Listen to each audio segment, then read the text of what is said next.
За та бүхний энэ өдрийн амгалан айлтгая. За урагшил подкастын шинэ дугаар өнөөдөр эхэлж байна. Бид өнөөдрийн дугаараараа иргэн ба захиргаа гэсэн сэдвийн хүрээнд хууль зүйн ухааны доктор цогттой захиргааны эрх зүйн асуудлаар ярилцж байна. Тэгэхээр энэ захиргааны эрх зүй гэдэг бол маш өргөн сэдв байгаа. Тэгээ энэ дотроосоо яг одоо иргэнд хамаатай асуудал нь юу юм бэ? За тэр дундаа одоо ямар төрлийн маргаанууд захиргааны эргийн шүүхээр шийдэгддгийг. За энэтэй холбоотойгоор иргэний одоо шударгаа шүүлэх эрх гэдэг энэ эрхийн агуулга нь юу юм? За мөн одоо эрх мэдлийн хуваалт ба гүйцэтгэх эрх мэдлийг захиргааны эргийн шүүх яаж одоо хууль бус шийдвэрийн хяналтын ингээд маш өргөн сэдвийг хэлэлцэж ярилцах байна. Ингээд та бүхэн маань энэ подкастыг тавтай тухтай сонсож үзээрэй. За манай урилгыг хүлээн авсан баярлалаа. Тэгэхээр би эхлээд ер нь шүүгч гэдэг одоо мөрөөдөл хизээнээс яаж эхэлдэг гэдэг нэг ийм асуултыг тавьмаар санагдаад байна л да. Яг миний хувьд бол шүүгч болон энтер гэж өчргөө мөрөөдөж барьсан юм байгаагүй. Хуулийн сургууль суралцж явах үед бол олон янзын хичээл сонирхож байсан. Төгсөх үед бол багш болно л гэдэг ийм бодолтой тийм шийдэлтэй байсан болохоос биш. Шүүгч болъё ч гэж бодож байгаагүй юм. Тэгээд яг нөгөө багш болох ажил маань шийдвэр маань дундаасаа надаас шалтгааллахгүй байдлаар өөрчлөгдөд. Тэгээ үндсэндээ бол ажилгүй болчоод тэгээд жирэмсний амралтай хүний оронд сонгоо хархан дүүргийн шүүх рүү нарийн шиг наргаар ажилд орчихсон. Тэгээд нэгэнт одоо шүүхэд ажиллаад доороос нь эхлээлээд шүүхэд байдаг бүх ажлуудыг хийх явцад тэгээ бас шүүгчийн ажлыг хийж болох юм байна гэдэг ийм итгэл үнэмшил төрсөн гэх юм. Тэгэхээр иргэний болон захиргааны эрүүгийн хэргийн гэдэг ингээд ялгаатай шүүхэд байгаа тий. Тэгээ яагаад яг одоо захиргааны эргийн шүүх танд одоо сонирхолтой санагдав? Тэгэхээр би бол нөгөө захиргааны эргийн шүүгч гэхээр илүү ерөөхдөө хүний эрхийг хамгаалагч гэж үздэг л дээ. Тэрнтэй та санал нийлэх үү жишээ. Яг ер нь бол зарчмын бүхэл шүүгчнэр бүхэл шүүхүүд өөрсдийнх нь харьяалалд үндсэн хуулиараа өгсөн хэрэг маргааныг таслан шийдвэрлэх замаар тэр салбарын эрх зүйн хүрээнд үүссэн маргааныг шийдэхийн гэдэг чинь аль нэгнийх нь эрх зөрчигдсөн эрхийг одоо тогтоох тэгээд сэргээх ийм л чиглэлээр хэрэгжүүлж байгаа. Энэ утгаараа бол мэдээж бүх салбар, бүх хуульчид, бүх шүүгчнэр бол хүний эрхийг ямар нэгэн хамгаалах байдлаар л одоо чиглэлээр хэрэгжүүлж байгаа гэсэн үг. Зөвхөн яагаад захиргаа гэхээр харин ер нь бол яг шүүгч одоо шүүхэд 6-7 жил ажиллачаад тэгээд хажуугаар нь одоо их сургууль бас цагийн багш магшигээд ингэ явж явах үедээ бол аль шүүхээ гэдэг дээр бол харин захиргааны шүүх рүү ерөн шүүгчээр ажиллая гэдэг тийм бодол бол ялцчихгүй төлөвссөн байсан. Тэгээ ер нь бол шинэ шүүх энд бол яг одоо нөгөө нийтийн эрх зүйн хэмжээ одоо хэрэглэж маргааныг тасан шийдвэрлэх юм шүүх гэдэг утгаар одоо яагаад ийм нарийн сайн мэдэхгүй байна. Гэхдээ ер нь захиргааны шүүгч болъё гэдэг дээр бол тогтсон өөртөө.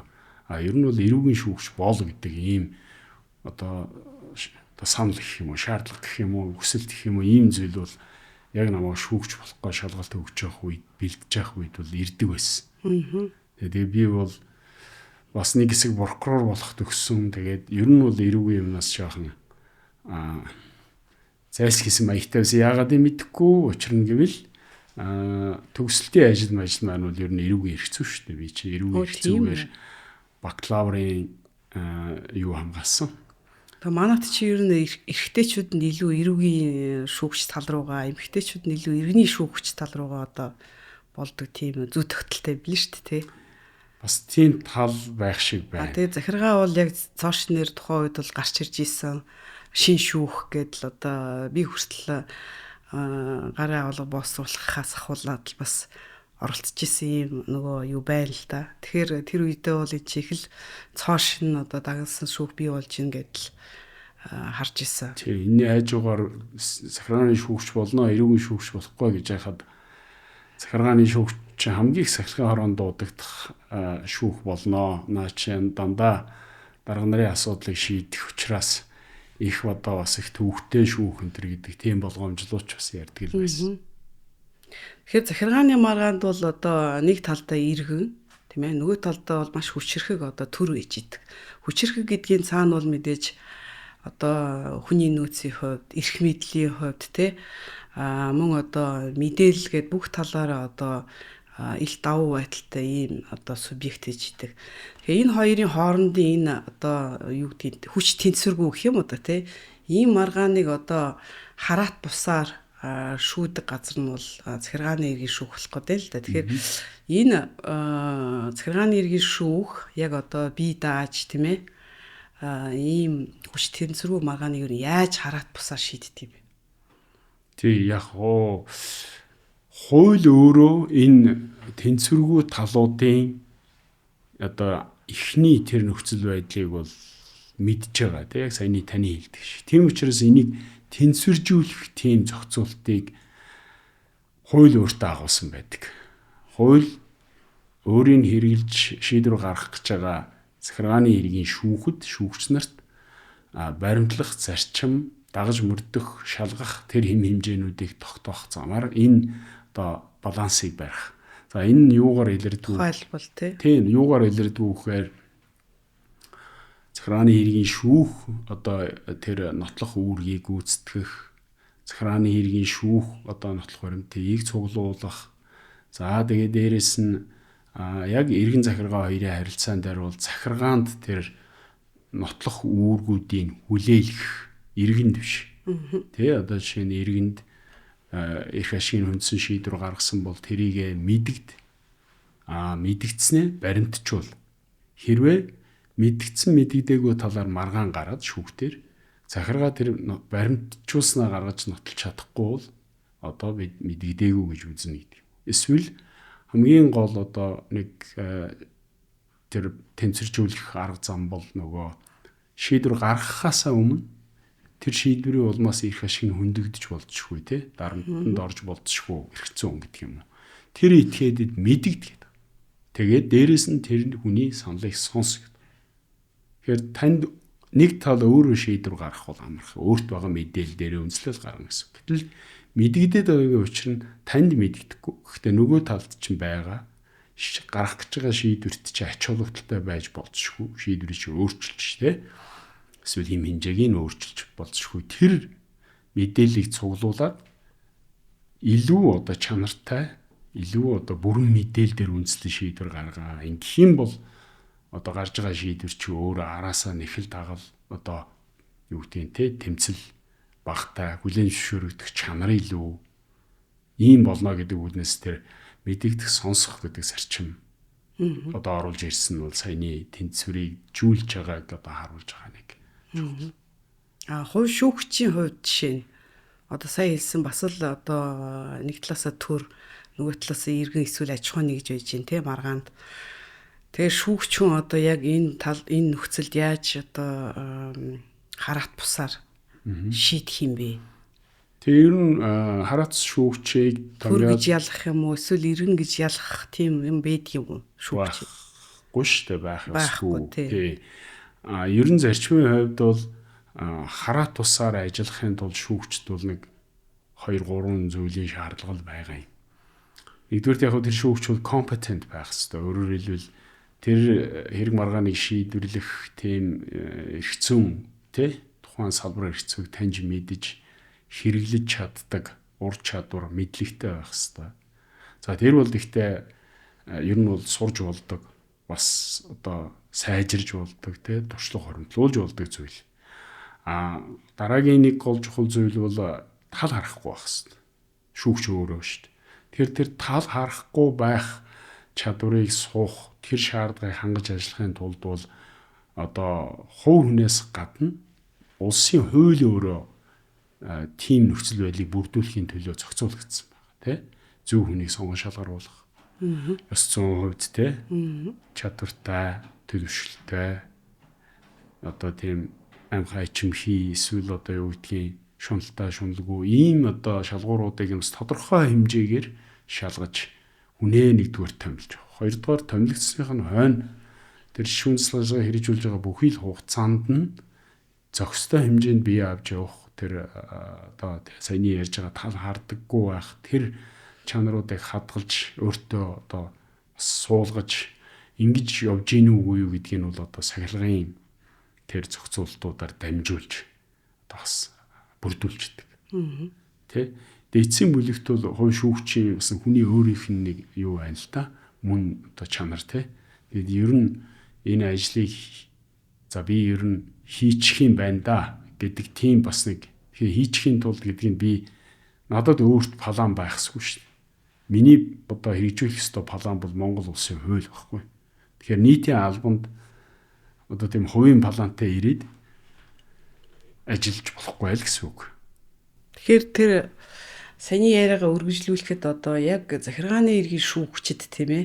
Бусад одоо эрүүгээс ч юм уу иргэнээс ялгарч байгаа яг энэ хараат бус шүүгчтэй холбоотойгоор ямар онцлог одоо байж болдгийг ер нь байдгийн тий.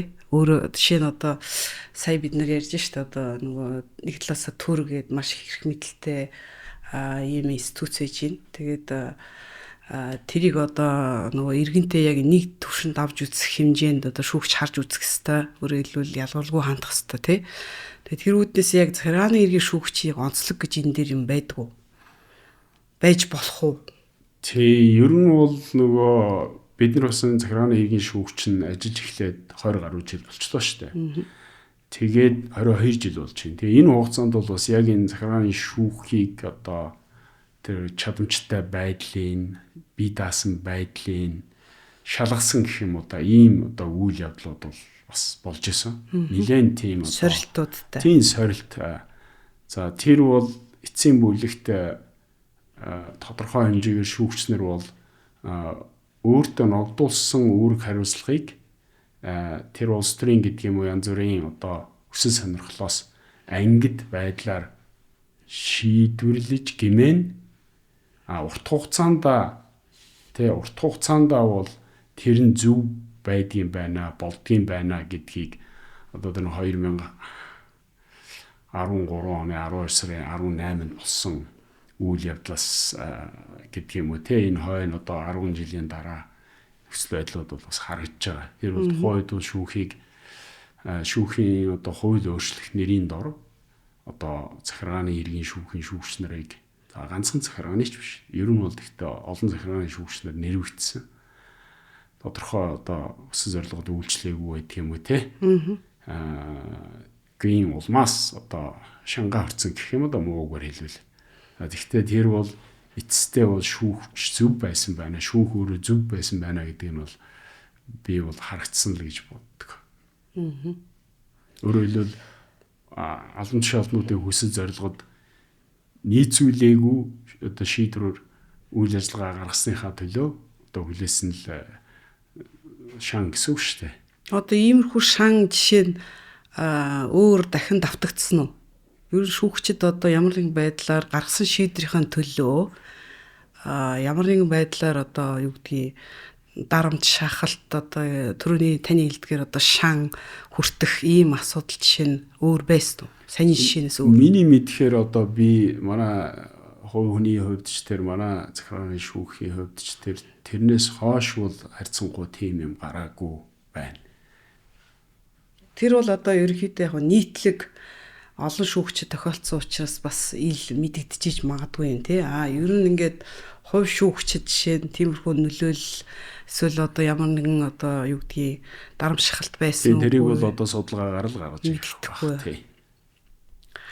Ер нь бол анханаас нь энэ захиргааны иргэн шүүхийг босголцсон хүний нэг нь бол та өөрөө мөн байгаа. Тэгээд эхнээс нь одоо түүхийн бичлэлсэн гэх юм уу тий. Тэгэхээр энэ хугацаанд одоо 20 гаруй жил захиргааны иргэн шүүх Монгол улсад ингээд үйл ажиллагаа явуулж байна. За тэгээ энэ хугацаанд яг одоо анх одоо юу гэдгийг бий болгоход зорж исэн тэр зорилтуудаа нийгэмд юу н гүйцэтгэж чадж гин үү захиргааны иргэн шүүх таны одоо бодлоор. Тэг би зөх хэмжээнд бол одоо зорилгоо биелүүлж байгаа гэж бодож байгаа. Яагаад гэвэл биднийг анх эхэлж авах үед газрын алба, татварын алба хамгийн их одоо хүмүүстэй харилцдаг тийм иргэдийн эрх ашигтай одоо зарим тохиолдолд зөрчилдөх тэр магадлал нь их гэх юм уу да. Мөнгөний эрх ашиг хангаж байгаа ч юм ижил тэнцвэр явж байгаа шүү дээ. Тэгээ энд бол юу болж исэн гэхээр тэр үед бол тэр байгууллагуудад хуульч гэж байгаагүй. Хуульч мэрэгчлээ ажилдаггүй байсан. Тэр одгоо яам намын газрын төвшинч ганцны хуульчаас өөр ер нь хуульч байсан юм уу? Өөрөөр хэлбэл захиргаа шийдвэр үйл ажиллагааг явуулахдаа хуульчаас зөвлөгөө авдаг. Хуульчийн мэрэгжлийн үйл ажиллагааны үндсэн дээр шийдвэр гаргадаг гэдэг ойлголт байгаагүй шүү. Байгааг واخгүй тогтоогүй суугаагүйсэн. Гэтэл бид нар 4 он захиргааны шүүх байгуулагдал иргэдийн гарсан хэмжээний үндсэндээ шийдвэр үйл ажиллагаануудыг хянаад дуудаад ингээд ирэхээр хэдхэн жилийн дотор ямар өөрчлөлт гарсан бэ гэхээр газрын алба татварын албан дээр жишээ нь хуульчтай болсон. Хуульчаар тогтохгүй хэлцтэй болсон. Эсвэл албатай болдог ч юм уу те ингээд бүр бүхэл бүтэн одоо тэр шийдвэр үйл ажиллагаа гарахтаа хуульд үндэслэж гарах юм байна шүү. Гэдэг чи одоо ингээд алгуурхнаар боловч ингээд соёл бий болсон. Тогтсон. Тэгээ энэ өөрөө тэр захиргаанаас гаргаж байгаа шийдвэрт одоо тавигдах нэг үндсэн шаардлага бол ерөөсө гол үндсэн шаардлага бол хууль юм байна. Бид нар бол дур зоргоороо гэдэг юм уу өөрийнхөө бодлоор те мэдээж сайн гэсэн шийдвэрэл гаргаж байгаа. Тэгэхээр тэнд чинь хуулиа дагж ийж те хуулиар олгосон тэр хүрээнд тэр арга журмын дагуу шийдвэр гаргах хэрэгтэй гэдэг чинь ингээд сууж эхэлсэн. Тэгэхээр одоо бол бид нар харалт бүх захиргааны байгуул бүгд хуулийн одоо зөвлөх нарийн хуулийн дүн шинжилгээ үндсэл дээр үндсэлж шийдвэр гаргана тий. Дунд нь бид нар 2015 он захиргааны ерөнхий хууль гэдэг маш том одоо нийтлэг байдлаар захиргаануудын баримтлах ёстой тэр зарчим процессыг тогтоосон юм хуультай болсон. Энэ маань ч гэсэн бас нэг дахиад нэг түлхэж зогсон.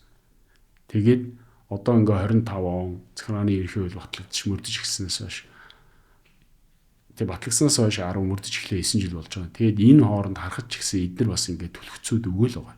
Тэгэхээр энд бол бид захиргааны шүүхтэй болсноор энэ процессыг үйл ерөнхий хуулиуд ажиллаж ирснээр шүүх ажиллаж ирснээр бол Монгол улс өөрөө захиргааных нь байгууллагууд гүйцэтгэлийн байгууллагууд нь хүний эрхэд одоо чиглэсэн шийдвэр үйл ажиллагаа явуулахдаа ямар ч байсан хууль хардаг хуульд үндэслэдэг болсон. Энэ бол одоо том зорилго гэж бодож мэдээ сайжрах шаардлагатай байна.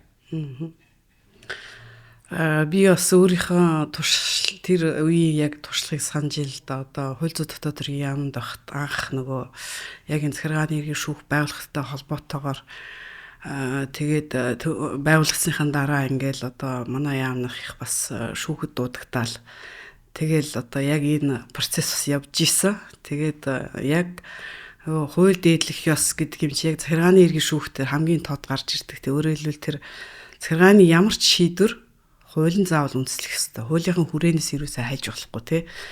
Тэгээ бид нар бол яг нөгөө захиргааны албан хаагч нар бол ерөөсөө яг тэр хуулийнхаа үндэслэлийг ямар ч одоо албан тоот шийдвэргүй дээ.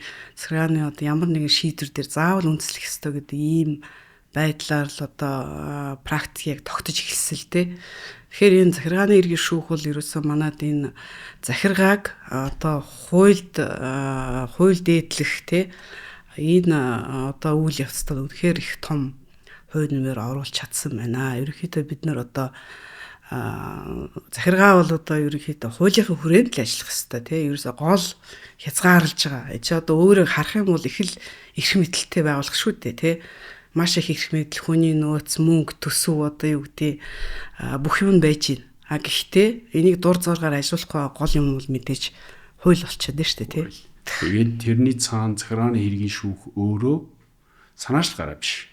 Тэ? Өөрөлдөл захиргааны хэргийн шүүх бол өдөр тутам хянаа зааварлаа сууж идэг байгууллага биш. Гагцгүй захиргааны шийдвэр үйл ажиллагаанд өртсөн иргэн гомдол гаргасан тохиолдолд нэхэмжил гаргасан тохиолдолд сая захиргааны хэргийн шүүх хуульд тавьсан шалгуурыг харьцуулж агаад энэ хүний тохиолдлыг захиргаа шийдэхдээ тэр харилцааг зохицуулсан хууль заасан арга журам, зарчим тэ шийдвэр хэр хэмжээнд хийж үгүй гэдгийг л шалгаж шийдэж байгаа. Энэ утгаараа бас засаглалын эрх мэдлийн хуваарлт тий захиргаа одоо өөрийнхөө хуулиар олгосон эрх хэмжээний хүрээнд бодлогоо тодорхойлоо шийдвэрээ гаргаад явж явах ёстой гэдгийг нэг талаас үлээмжшүүлж. Харин тэрэнд өртсөн иргэн байвал шүүхэд хандаж мэдүүлэх хэрэгтэй. Шүүгээр хамгаалуулах хэрэгтэй. Тэрийг захирааны иргэн шүүх шалгаж шийдвэрлсэний үндсэн дээр тогтооно. Аль ч талд одоо 100%, нэг бол захирааны 100%, эсвэл иргэний 100% одоо зөв үнэн байна гэсэн ойлголт байхгүй ш. Тэрийг шалгаж тогтоосны үндсэн дээр л шийдвэрлэнэ. Тэгэхээр захиргааны иргэн шүүх гэдэг нь өөрөө яг тэр захиргааны байгууллагын шийдвэрийг хянаж байгаа гэдгээр заавал одоо бие даасан байх хэвээр. Өөрөөр хэлбэл тэр хянаж байгаа байгууллагаас ямар нэгэн байдлаар хараат ч юм уу, хяналтанд ч юм уу байх ёсгүй болох гэдэг нь шүү дээ. Тэгээ энэ дээр чи нөгөө яг тэр их мэдлийн хуваарлт гэдэг энэ одоо концепцийн зарчмын гол зангилаа яваад байна тийм ээ. Тий, ер нь бол захиргааны хэргийн шүүхээр тогтохгүй бусад шүүхүүд ч гэсэн одоо харьцангуй бие даасан байж штэ. Өөрийнх нь шийдвэр үйл ажиллагаанд хөндлөнгөөс шууд оролцдоггүй байж ижил одоо тэр өөрт нь хуулиар хүлээлгэсэн үйл ажиллагаагаа бие дааж шийдэн штэ. Бие дааж. Тэг бие даана гэдгийг чинь утга учир тэндэл байгаа ш.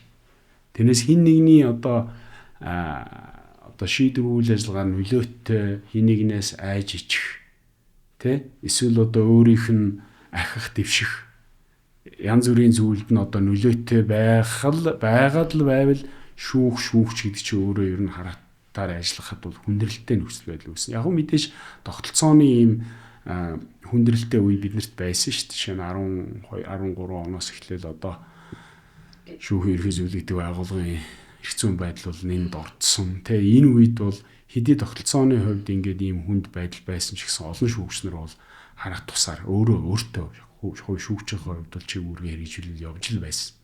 Тэ. Гэтэ тогтолцоо сайн хамгаалалттай байх тусам шүүгчээ хараад бас байдал нөлөөтэй. Ер нь бол би ингэж боддیں۔ Социализмын үед манай шүүх байсан. За тэгвэл тэнд юу шийдвэрсэн? Айлгын шүүх нэртэй шүү дээ. Тэгвэл тэнд яасан гэхээр ерөөсөө хувийн өмч байхгүй.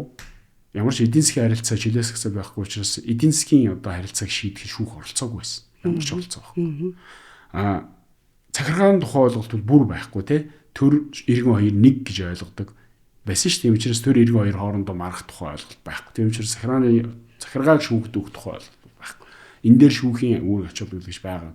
Ганцхан эрүүгийн шүүх одоо ерөөхдөө бол байсан. Илүү одоо тий яг иргэн шүүх байсан. Гэхдээ эрүүгийн шүүхийн чиг үүрэг илүү байсан. Гэмт хэрэг хизээд л одоо байдаг. Ялангуяа социалист өмчийн эсрэг гэмт хэрэг.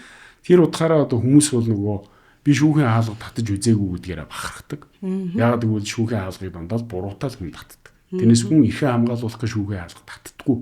Тэ?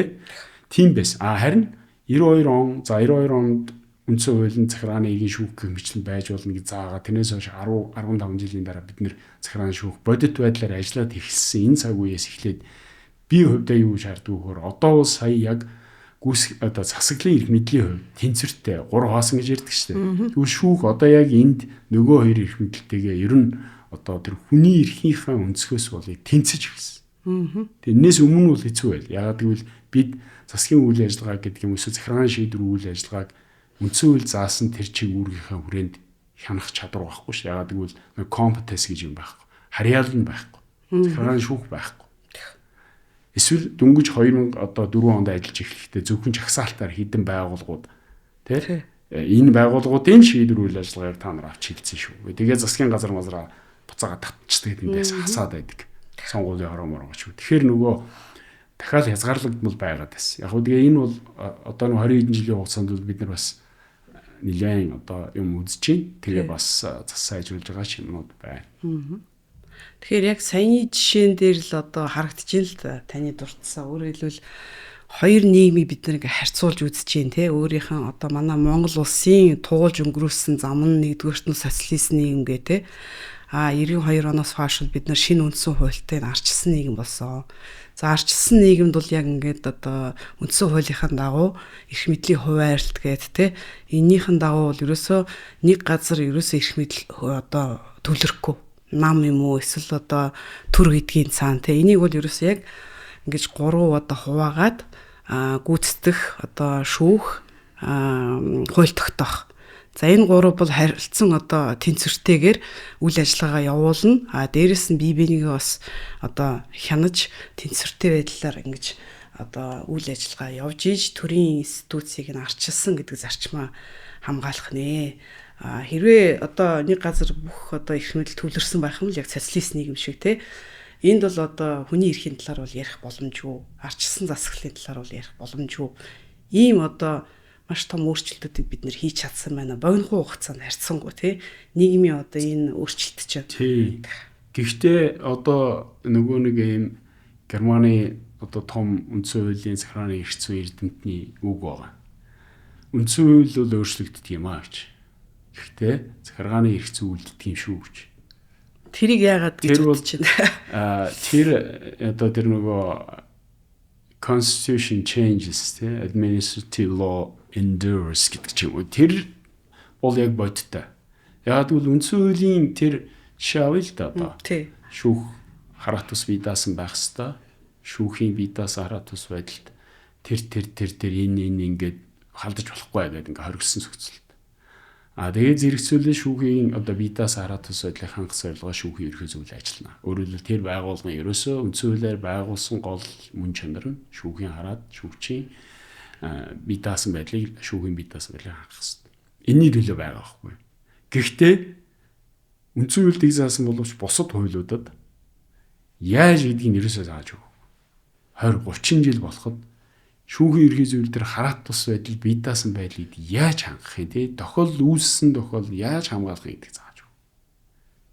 Тэгэхээр үндсэн хуулиар өөрчилсөн ч гэсэн дараагийн түвшний хууль тогтоомжуудаар тэр үндсэн хуулийн хамгаалалт тэр үндсэн хуулийн одоо зарчмыг яаж хэн яаж ямар арга журмаар хизээ ямар тохиол хэрхэн одоо хэрэгжүүлэх юм бэ гэдгийг ингэж наривчил зааж өгөхгүй бол хэрэгжидгүй маа л гэсэн үг байхгүй. Бодит байдал дээрээ үндсэн хууль өөрчлөгдсөн. Гэхдээ одоо газар дээр бодит байдал дээр хэрэгждэг. Тийм учраас бид нар одоо захиргааны эрх зүйт ч тэр те хүний эрхийг захиргааны шийдвэр үйл ажиллагааны өртөлтөөс зохистой хэмжээнд хамгаална гэдэг юм маань ч гэсэн бодит байдал дээр хуулиудаа их наривчилж хийж өгч сая гарах хэрэгтэй юм. Хэрэгжих хэрэгтэй. Тэрнтэй бас би бас санал нэгдэх юм байна. За дараагийн асуулт нөгөө илүү юутай тодорхой хэрэгүүтэй холбоотой бас ярьж хэрвээ одоо болохоор бол тий жишээ нь одоо энэ сүүлийн 20 одоо гаруй жилийн хугацаанд захиргааны иргэн шүүх үйл ажиллагаа явуулснаас хойш одоо үнэхээр нийгэмд үр нөлөөтэй за юу гэдгийг Монголд энэ арчилсан засаглал төрний элдгээр эрх мэдлийн хуваалт эсвэл одоо гүйцэтгэх засаглалыг шүүхийг одоо байранд тавьсан ийм онцлог шийдвэр дурд гэвэл одоо та ингээд нэг хоёр шийдвэр хэргийг жишээ болгож жишээ нь манай үзэгчдэд бас хэлж өгөхгүй. Ер нь бол их олон хэрэг шийдвэрлэгдсэн шүү дээ. Одоо тий 22 жилийн хугацаанд маш олон хэрэг шийдвэрлэгдсэн. Тэгээд яг хоо энэ хугацаанд бол бидний одоо болтол шүүмжтэй байгаа нэг одоо дутагдaltaй тал нь бол шийдвэр гүйцэтгэлийн одоо шүүхийн шийдвэр гардаг. Одоо сайхан шийдвэр гардаг. Гэхдээ шийдвэр гүйцэтгэл одоо ер нь том тааруу байна гэдэг энэ одоо мэдээ бол ерөөсөө өөрчлөгдөхгүй байгаа. Тэгэхээр энэ дээр бол одоо дараагийн шатны одоо тийм бүр нэлээд тийм дөрвтэй одоо эргэцүүн болоод өөрчлөлттэй хийгдэхгүй бол угаасаа ингээд эсвэл сайхан шийдвэр гараад хэрэгжихгүй байна гэдэг энэ юм орчдөг. Манай 20 жилийн одоо статистикаар бол манай топ 5 хэрэг гэж байдгийг. Эсвэл бүх цаг үед өөрчлөгддөг. Ер нь бид анх захиргааны шүүх байгуулаад энэ захиргааны эрх зүйгээр хүний эрхийг хамгаалдаг энэ тогтолцоо Монгол улсад ажиллаж гиснээс хойш байсан. Газрын маргаан, татварын маргаан, ашигт малтмал, тендер, төрийн алба гэсэн.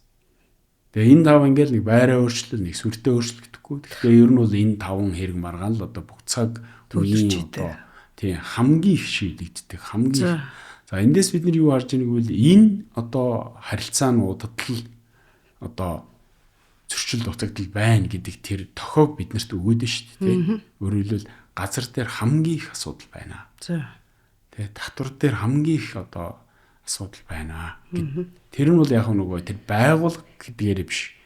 Хууль тогтоомж тэр харилцаан дээр их тийм наривчлах одоо зөрүүтэй байдлууд үүсдэг ийм юмнууд байна гэдэгт тохиог бидэнд өгч байгаа гэсэн. Төрийн алба байна. Манайх чинь том төрийн албатай. Тэгээ төрийн албаны маргаан байна. Тендер байна. Яг зүгээр тодорхой хэрэг мэдээж ярьж болохгүй болохоор нэгэнд шийдэгдсэн ганц нэг хэрэг жишээ авч ярьж болж юм л да. Тийм ер нь тэгээд манай газрын хууль бол Монгол улсад байгаа иргэдтэй өөрийн гэсэн газартаа болгох тэрэн дээрээ аж амьдралаа одоо үүсгэх өөрийнхөө санхүү эдийн засагт тохирсон байдлаар амьдрах оршин амьдрах газар дээр оршин байх тэрэн заавал одоо гоё хаус байх алгүй гэрээ бариад ингээд амьдрах боломжийг одоо дэмжсэн ийм газрын хууль байхгүй юу. Тэгээ энэ байдлаараа бол манайх их олон одоо хүмүүс одоо гэр хорооллын газар ингээд аваад амьдардаг. Гэхдээ тэнд ямар их асуудал үүсдэг вөхөр нөгөө газрын хууль дээр өөр дээр нь та заавал эзэмших газар эзэмших эрхийн гэрчлэгээгүй л бол газар эзэмшихгүй гэж үзнэ гэдэг заалт байдаг. Гэтэл тэр хүн хурж ирээд л нүүгээд л суугаад л одоо 20 жил болцсон 10 жил болцсон 5 жил болцсон. Тэгээ яг тэр бодит байдал дээр бол тэр хүн эзэмшээд яваад байдаг. Гэтэл яг хууль ёсныхаа дагуу бол эзэмшээгүй. Цаасан дээр бол цаасан дээр одоо өөрөөр хэлбэл газрын тухай хууль заасан тэр шаардлагыг хангасан байдлаар бол газар эзэмшээгүй явж хагаад нэг өдөр гинтийн нэг өдөр одоо биний хэлэх гээд байгаа жишээ бол бидний шийдсэн хэрэг байгаа тий. Одоо 40 жил амьдарсан. Тэгээд хашаатай, байшинтай ингээ байж хагаад за тэгээд нэг өдөр одоо гинтхэн газар шилжүүлэх мэдээлэл үрээд ирдэг. нийслэл. Яагаад тийм газар шилжүүлэх мэдээлэлс яасан гэсэн чинь одоо газраа яг хууль ёсныхаа дагуу эзэмшив. Үнэхээр одоо тэр бичвэрэнтэй үзэх юм бол тэнд бол хууль ёсны гэж одоо шууд утгаар нь тайлбарлал тий бид нар чинь хуулийг тайлбарлахдаа шууд утгаар нь тайлбарлах, хуулийн зорилгоор тайлбарлах гэдэг байдаг шүү дээ. Шууд утгаар нь тайлбарлал нэрэл тэр хүн одоо газар эзэмших хэрэггүй. Гэтэл одоо яг тэр хуулийн зорилго өнцгөөс нь ингээд хараад тайлбарлах юм бол тэр хүн тэн дээр амьдраад одоо ичнэн жил болдгийг тий. Тэгээ одоо захиргаа тэр хүнтэй тэр хаягаар нь харилцаад сонгуульд оролцуулаад тэрүүгээр нийгмийн үйлчлэгээ, нийгмийн одоо янз бүрийн юм аваад гудамжийнхаа гудамж үүсээд эндээ одоо болагта юу байдгийг те ингээд бүх нийгмийн харилцааны өөрөлдөл хууль бус гэж үтсэн бол тодорхой хугацааны дотор одоо тэрийг одоо те ингэх байтал одоо дефакто те тэр хүний тэр эзэмшил юм ингээд үүссэн тэр байдах гудамжид хороо үүссэн хойно одоо хэрвээ тийм асуудал үүсвэл шүүх одоо юу хар шийдвүүхээр газрын тухай хуулийг тайлбарлахдаа нөгөө газрын тухай хууль заасан зарчмуудыг үндэслэж тэр заалтыг тайлбарлаж өөрөлдвөл хүчин төгөлдөр ихийн гэрчлэгээтэй этгээд газар эзэмших хэрэгтэй гэдэг заалт. Тэрний чинь цааны юу гэхээр хүний газартаа давхцааг багсан. Тэгэхээр тэр газар яг өөр хүний газартаа давхцсан юм үгүй байна. Тэр орчмыг тэр гэр бүлийн хэрэгцээний зорилтоор эзэмшүүлэх зорилгоор төлөвлөсөн байна уу? Тийм байна. Тэ? За энэ хүн одоо юу гэдгийг бодит байдал дээр газараа эзэмшиж чинь гэд энэ мэтлэн байдлуудыг одоо тайлбарлаж хэрэглэж захирааны иргэн шүүхээс бол одоо тэр иргэний одоо эрхийг те газар эзэмших одоо гэр бүлийн хэрэгцээний зорилтоор газар эзэмших хүсэлтэд гарах боломжийг хангах гэдэг юм. Одоо ийм байдлаар хуулийг тайлбарлаж хэрэглэсэн жишээ байдаг. Жишээлбэл манай хамгийн их түгээмэл гаргадаг алдаа бол иргэд маань нөгөө тухайн зориултын газар те зориултаас нь хамаарат өөр журмаар тэр газар эзэмших эрх үүсдэг гэдгийг сайн судалдаггүй те. Тэгээд бас зөвлөгөө авдаггүйгээс үүдэлтэй байхгүй. Зөв дараа нь нэг нэлээд дөрвтэй одоо нэг томоохон жишээ гэх юм бол төрийн албаны хуулийн маань зарчим нь өөрөө манайх чинь мэрэгсэн доктортой төрийн албан ажиллуулна гэж байгаа байхгүй. Тэрнээс биш бол одоо юу гэдгийг улс төрийн түвшинд өөрчлөгдлөө гэж бодоход тухайн ялсан нам одоо Америкийн тэр шиг ч юм өөрийнхөө боловсон хүчнийг авчиж байршуулахыг зөвшөөрдөггүй. Манай хууль бол тодорхой түвшинд улс төрийн албан хаагч нар байж болно. Тэгээ одоо юу гэдэг тэр сайд зөвлөх ямар түвшин байдгийг. Тэгээд төрийн нарийнаас доош ч юм уу санаа нь бол доктортой мэрэгсэн төрийн албан хаагч нар байна гэж байна. Тэр мэрэгсэн албан хаагч нар бол хууль тэгээд мэдээж тэр ясан намын одоо хуульд нийцсэн тэр бодлогыг хэрэгжүүлэх ёстой тийм үү. Тэгтээ доктортой байна гэдэг. Энэ хуультай байтлаа байгаад тэгээ энийг дагаж гарч байгаа нэг юм нь юу гэхээр төрийн албан агчны өөр бусад юмыг бид нэр хязгаарладаг шүү дээ. Одоо өөр бусад байдлаар одоо ашиг олох, мөнгө олох тий цалин юм. Тэгээд эцэст нь доктортой мэрэгсэн байдлаар ажилласных нь одоо тий төлөө. Энэ хүн доктортой мэрэгсэн байгаа гарах юм бол 36 сарын цалинтай хэмжээний одоо тэдний удаагийн тэтгэмж өгнө гэдэг юм хуулийн залттай шүү.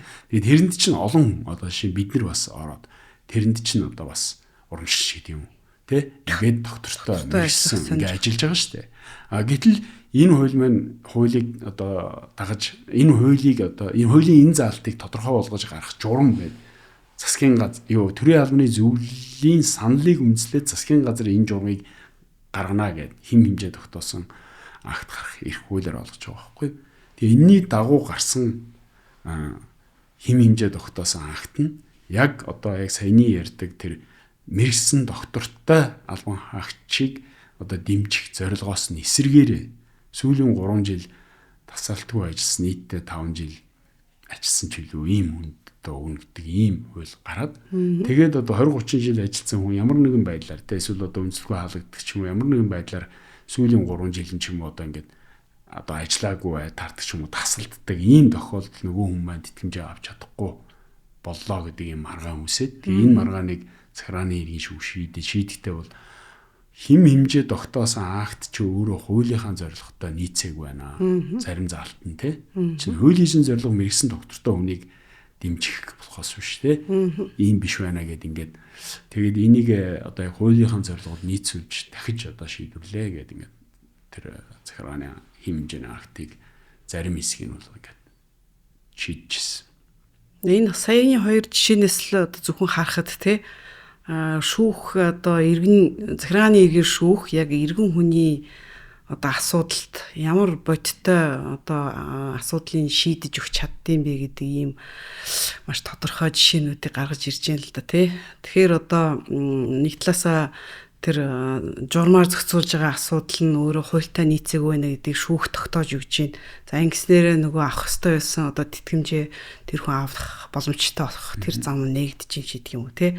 Эсвэл одоо нөгөө газрын тухай хуулиар яг одоо бодит байдлыг хараад зөвхөн одоо цаасан дээрх хуулиасаа гадна яг бодит нөхцөл байдлыг хараад тэр хүнд одоо газар эзэмших эрх нь үүссэн юм уугүй юм гэдгийг хууль тайлбарлах байдлаар л одоо бий болгож ингэж хэллээ штэ тий. Тэгэхээр энэ хоёр жишээ нь өөрөө ингээд иргэдэд бол маш тодорхой юм юу байх л та ойлголт. Ер нь захиргааны иргэн шүүх гэдэг чинь ерөөсөө иргэн хүний эрхийг маш одоо шууд байдлаар ингээд шийддэг, өөрт нь шууд хамааралтай ийм одоо асуудлыг шийдэж өгдөг гэдгээр бол ийм онцлогтой шүүх байна. Тэгэхээр юуны түрүүн та хэлсэн 5 чиглэлээр ер нь голцоо маргаанууд ирдэг гэдэг. За газрын тухай бид нэр ерөнхийдөө бас ярьчлаа.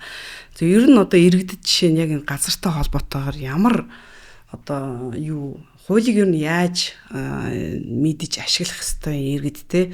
Бид нар одоо энэ подкастыг зөвхөн одоо мэрэгчлэтнүүдийн эсвэл одоо юу гэдэг талаасаа биш. Ер нь бол одоо иргэдэд зориулж тэдний бас эрх зүйн боловсролыг дээшлүүлэх бас ийм зорилготой явж байгаа. Тэр үднээсээ одоо жишээ нь юу гэдэг хамгийн их түгээмэл тэр газрын одоо маргаантай холбоотой гарч байгаа асуудлуудад иргэд одоо юуг анхаарах ёстой юм бэ? Тийм ээ. Энэ тал дээр та бас нэг санаа шүүгчийн хувьд одоо яг практик талаас. Ер нь бол газрын тухай хууль маань яг иргэн хүний хувьд бол жишээ нь гэр бүлийн хэрэгцээний зориулттай газар, гэр бүлийн хэрэгцээний зориулаар төмс хүнсний ногоо тарих зориулттай 1 га хүртэлх газар. Гэт яг иргэдэд маань одоо эрх олгосон зохицуулт бол тэр тий. Дээрээс нь яг тариалангийн үйл ажиллагаа эрхэлдэг иргэн бол давуу эрхтэй.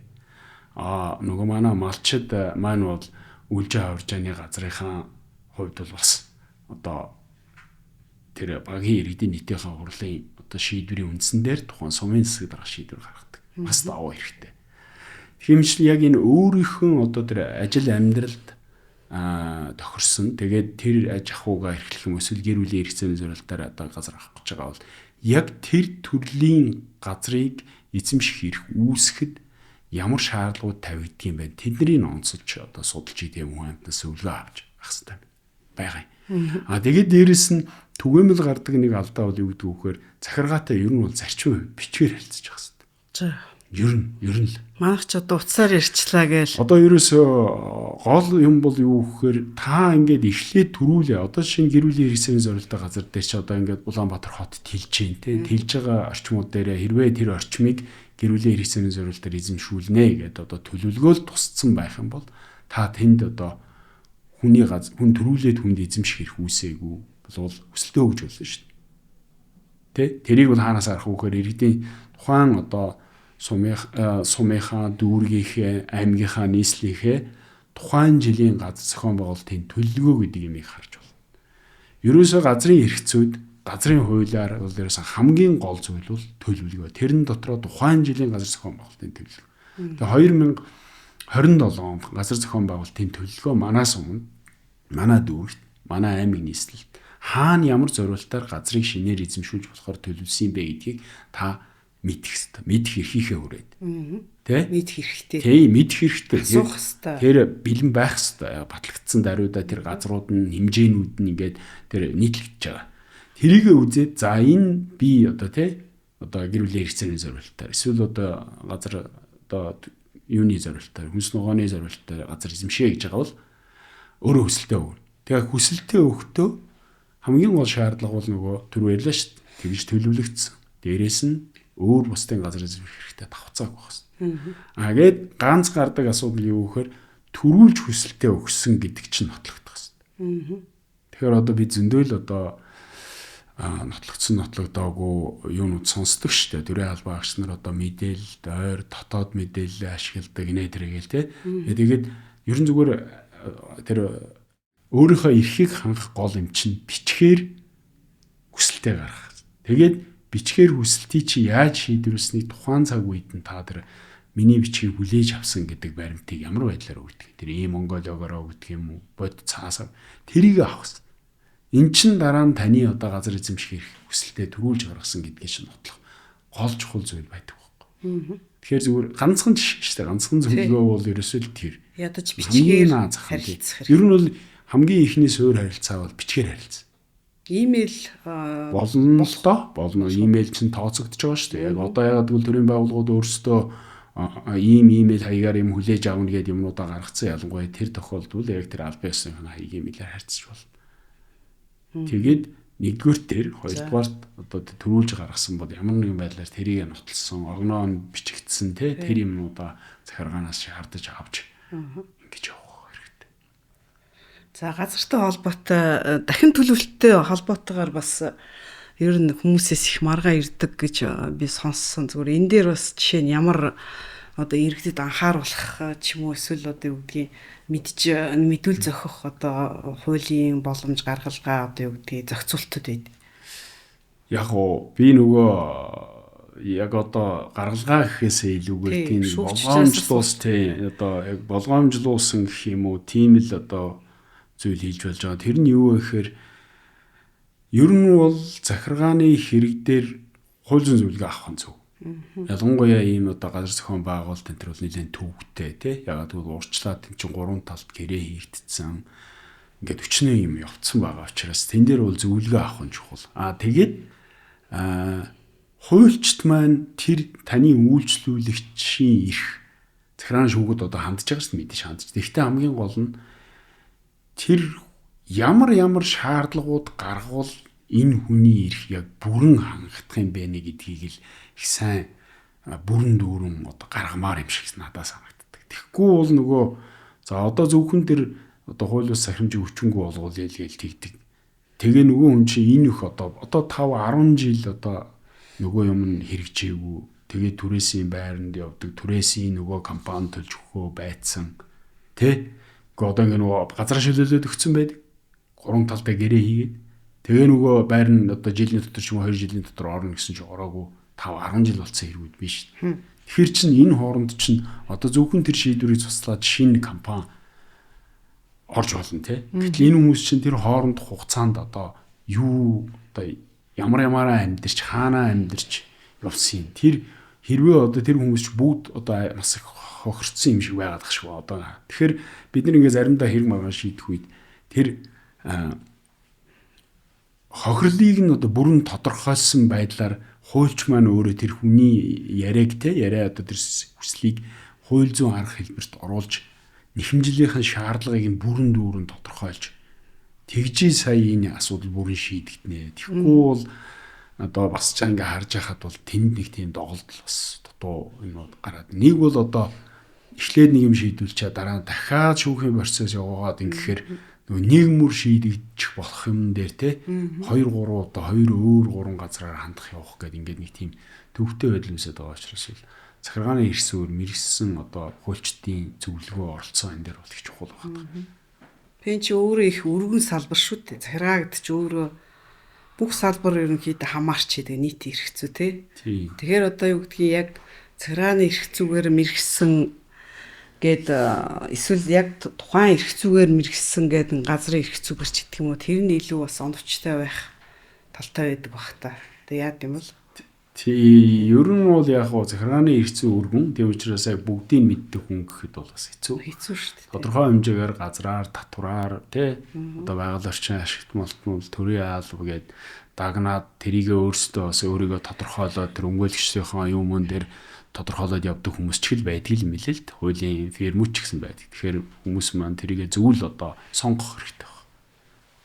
За төрийн албатай холбоотой та маргаа их гардаг гэсэн. Тэгээд тэрэн дээр бас илүү дэлгэрүүлж бас ярих гэж байна. Яг тэгвэл манай Монгол улсад чинь бол төрийн албаа агчд бол бас их олон хүн байдаг. Тэдний эрх ашиг яаж хангагддгийг, за шүүхийн шатнд ер нь ямар төрлийн маргаа илүү ирдгийг энтэй холбоотойгоор бас одоо гол тулгардаг асуудал нь юу вэ? Ер нь бол манайх яагаад төрийн албаа агчийг хамгаалах хэрэгтэй вэ гэхээр яагаад гэвэл төрийн албаа агч нар чинь тэр хууль бус үндсэлгүй халах солих, цахилгаан шийтгэл ногдуулах, шилжүүлэх, сэлэх зэрэгээс хамгаалагдсан байж сая өөрөө тэр нөгөө татврын байцаагч бол татврын байцаагч боловсролын ажилтан бол боловсролын ажилтан өөрийнхөө хууль ногдуулсан үүргээ одоо зөв тэгээ хуулийнхаа дагуу хэрэгжүүлж чадна шүү дээ. Тийм учраас төрийн албаа агчийг одоо хамгаалах хэрэгтэй байгаа байхгүй. Одоо төрийн албаа агчийн шаардах эрх гэж хуулийн дээр байгаа даа. Үндэслэгүүгээр хаалгаж солигдох байх. Тэгээ хамгийн гол гардаг маргаан бол ерөөсөө үндэслэгүү халдаг, чөлөөлдөг, үндэслэгүүгээр сахилгын шийтгэл ногдуулсан гэдэг л ийм маргаан байдаг. Тэгээ энэ бол мэдээж хоёр талтай.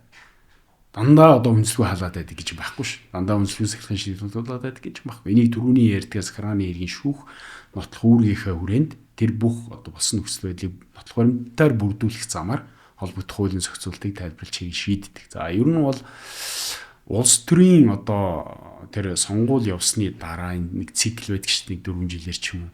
Энэтэй холбогдуулж яг шинээр одоо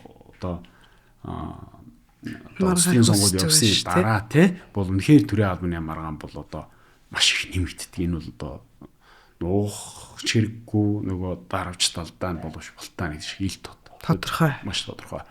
Тэгэхээр энэ тийм зорилгоор одоо төрийн албан агчийг халах сэлэх ийм одоо шийдвэр үйл ажиллагаа бол их хэмжээгээр гардаг гэсэн үг. Ялангуяа тэр хугацаанд.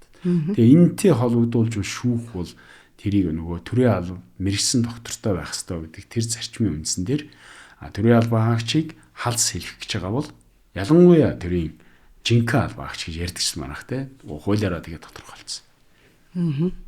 Тэр нь бол төрийн захиргааны тусгай албан агч гэж хэлж байгаа. Энэ хүмүүсийг халс солих гэж бол зөвхөн хууль заасан тэр нөхцөл журам шалгуур тэг бүрдсэн тохиолдолд шийдвэр гаргах ёстой гэдэг тэр шалгуурыг л үнднээс шийддэг. Яг гэвэл төрийн жинхэнэ албан агч нь улс төрийн албан агч шиг томилогддгүү. Зөвхөн улс төрийн үйл ажиллагаанд идэвхтэй оролцсон улс төрийнхөө одоо тэр ихтгэл үнэмшил одоо гавьяагаараа томилогддгүү. Энэ бол хууль заасан нөхцөл шаардлага болзол мэрэгжил туршлага ажилласан жил тэр бүх юмыг хангасан тохиолдолд томилогдоод тэр хэмжээгээрээ одоо карьер шатлалт ахиж олон жил ажиллах мэрэгших дадлагчих тусмаа ингэж хашиж явдаг. Тэр хэмжээгээр бас улсын одоо тэр төрийн албан хэрэгжүүлэгчийн үүргийг өөртөө бас хадгалж явдаг учраас яг тэр анх тэр хүнийг томилогдоход тавьсан тэр шалгуур шиг нарийн одоо нөхцөл бүрдсэн тохиолдолд тэр албан агчийг одоо халах солих цахилгаан шийдэх нотуулах зарчим үйлчлэх гэж одоо захиргааны иргэн шүүх хуулиар нэгэн тим стандарт тогтоосон учраас тэрийг нь дагаж ингэж шийддэг. За дараагийн нэг чухал салбар эрх зүйн асуудал бол мэдээж ашигт малтмал. За үүнтэй холбоотойгоор байгаль орчин хамгааллын асуудлыг заавал одоо сүхгүй л болохгүй гэж бодож байна. Ач холбогдлын хувьд бол бас одоо манад бол тэрүүн ээлжинд явдаг байх гэж бодож байна. Тэгээ энэ байгаль орчин хамгааллын одоо энтэй холбоотойгоор ер нь ямар төрлийн маргаанууд ирж байна. За энэ салбар эрх зүйн манад хөгжлийн ямар шатндаа яваа юм те. За тэгээ гарч байгаа маргаанууд нь одоо жишээ нь илүү нөгөө байгаль орчны хохирол тал руугаа нөхөн төлөвлөхээ гэх юм уу, эсвэл одоо ямар чиглэлийн маргаанууд голцсон байд юм бэ?